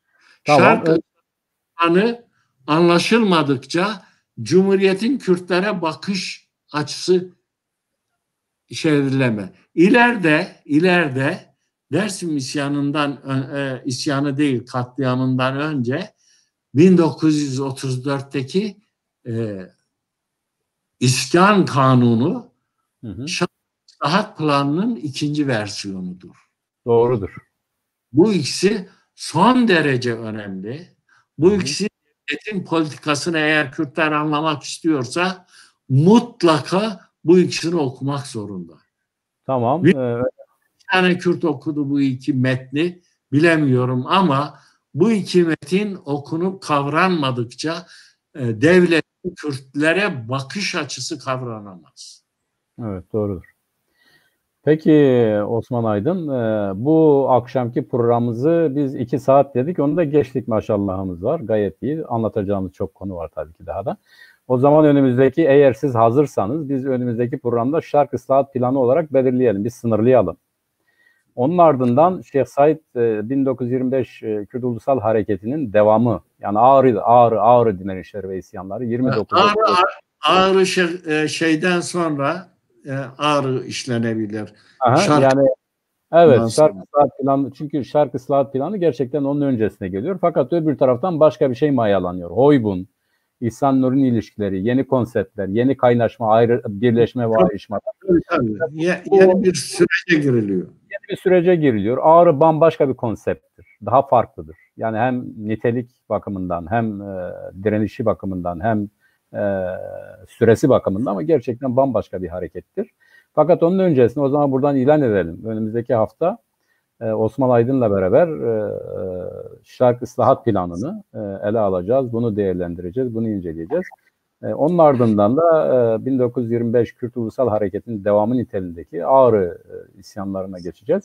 Tabii daha sonra işte devletin de ya bu olmasa olmaz, yani bu çıbanı patlatmasak olmaz denilen Dersim sürecini de ele aldıktan sonra konunun başka veçelerine gireceğiz. Bu şekilde toparlıyorum Osman abi. Nihayetinde 1925 Kürt Ulusal Hareketi dediğimiz zaman aslında onun beyni olan Azadi Hareketi'nin yapısal bir takım problemleri var gerçekten de. Birincisi o zaman karşı karşıya bulunduğu güçle baş edebilecek bir ne teknolojik, ne cephane, ne de örgütlenme gücüne sahipti. Tabii ki bağımsız bir Kürdistan devleti hedefliyordu, ancak en büyük handikapı bu amacı gerçekleştirebilecek kapsayıcı örgütlükten yoksun oluşuydu.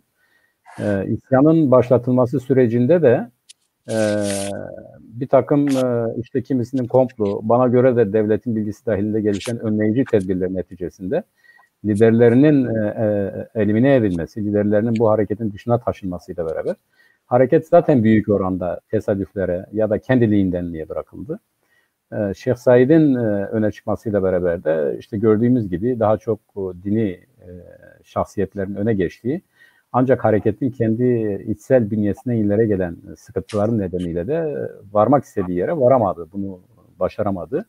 Bu süreçte çok önemli unsurlardan biri Beyt-ü Şebab isyanıdır. Beyt-ü Şebab isyanının özeti nedir? Orada yine Azadi örgütünün üyesi olan ama gerçekten de yetkin, askeri bilgi bakımından yetkin olan İhsan Nuri ve Yusuf Ziya'nın kardeşi Ali Rıza'nın bulunduğu birliğin Nasturileri bastırmak üzere geldi denilen haberden sonra tesadüf ya da belki de amaçlı bir telgrafla beraber bir isyan başlattılar, bir kalkışmaya giriştiler. Fakat aşiretler, Hakkari'deki, Beyt-i Şebab'daki aşiretlerin buna destek vermemesi üzerine. Aşiretlerle ilgili değildi ama o. Sadece evet. O içinde bir ayaklanmaydı o. Evet. Yani amacına ulaşmadı. Tıpkı 1955'te Küba'da Castro'nun kışla isyanı gibi.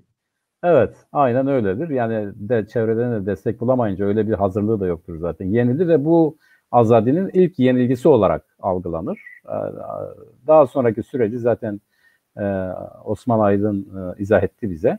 Sonuçlar itibariyle bunu söylüyor. Tabii toplumsal sonuçlar itibariyle Şark Islahat Planı'na gelmeden önce önümüzdeki programda Osman Aydın'dan yine dinleyeceğiz. Bunun sonuçları ne oldu? Hangi kitleler buna katıldı ve akıbetleri ne oldu? Daha sonra da bu ıslahat planı zaten bunun üzerine biniyor. Yani adeta buyurun abi. Bir şey söylemek zorundayız. Buyurun. Azadi'den bahsettik, Halit Bey'den bahsettik ama Halit Bey'in akıbetinden bahsetmedik. Evet. Halit Bey, Yusuf Ziya Bey'in kardeşi Teğmen Aldırza Bey, Ziya Bey'in damadı ve Molla Abdurrahman galiba ve Mutkili aşiret reisi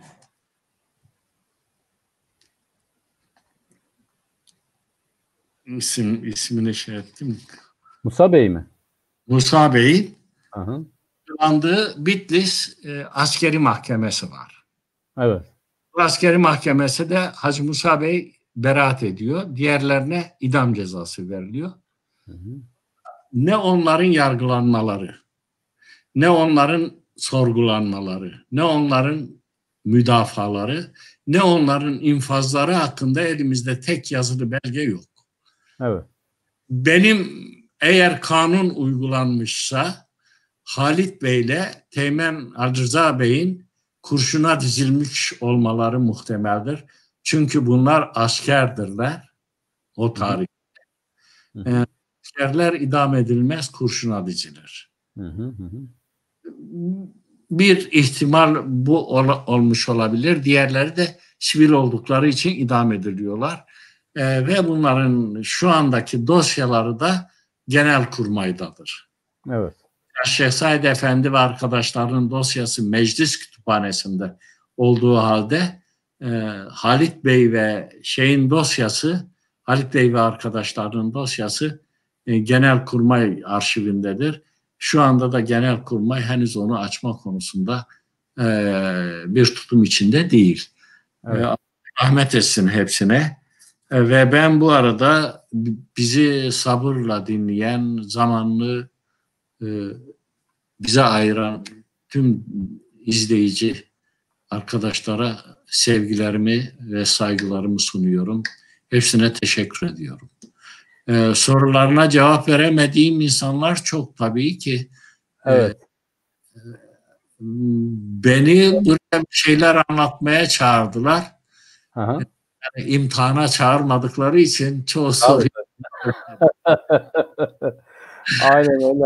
Aynen öyle. Olmazsa zaten aklımda ben tutuyorum abi. Gelecek hafta da biz bu soruları yine ele alacağız. Bizim izleyiciler yine soru sorabilirler tabii ki. Biz de sana çok teşekkür ediyoruz. Emeğine sağlık, sağ olun. Yararlı bir program oldu diye düşünüyorum. Kapatırken ben yine bu pandemi konusuna dikkat çekmek istiyorum. Lütfen halkımız bu konuda dikkatli olsun. Bu pandemi kurallarına dikkat edelim.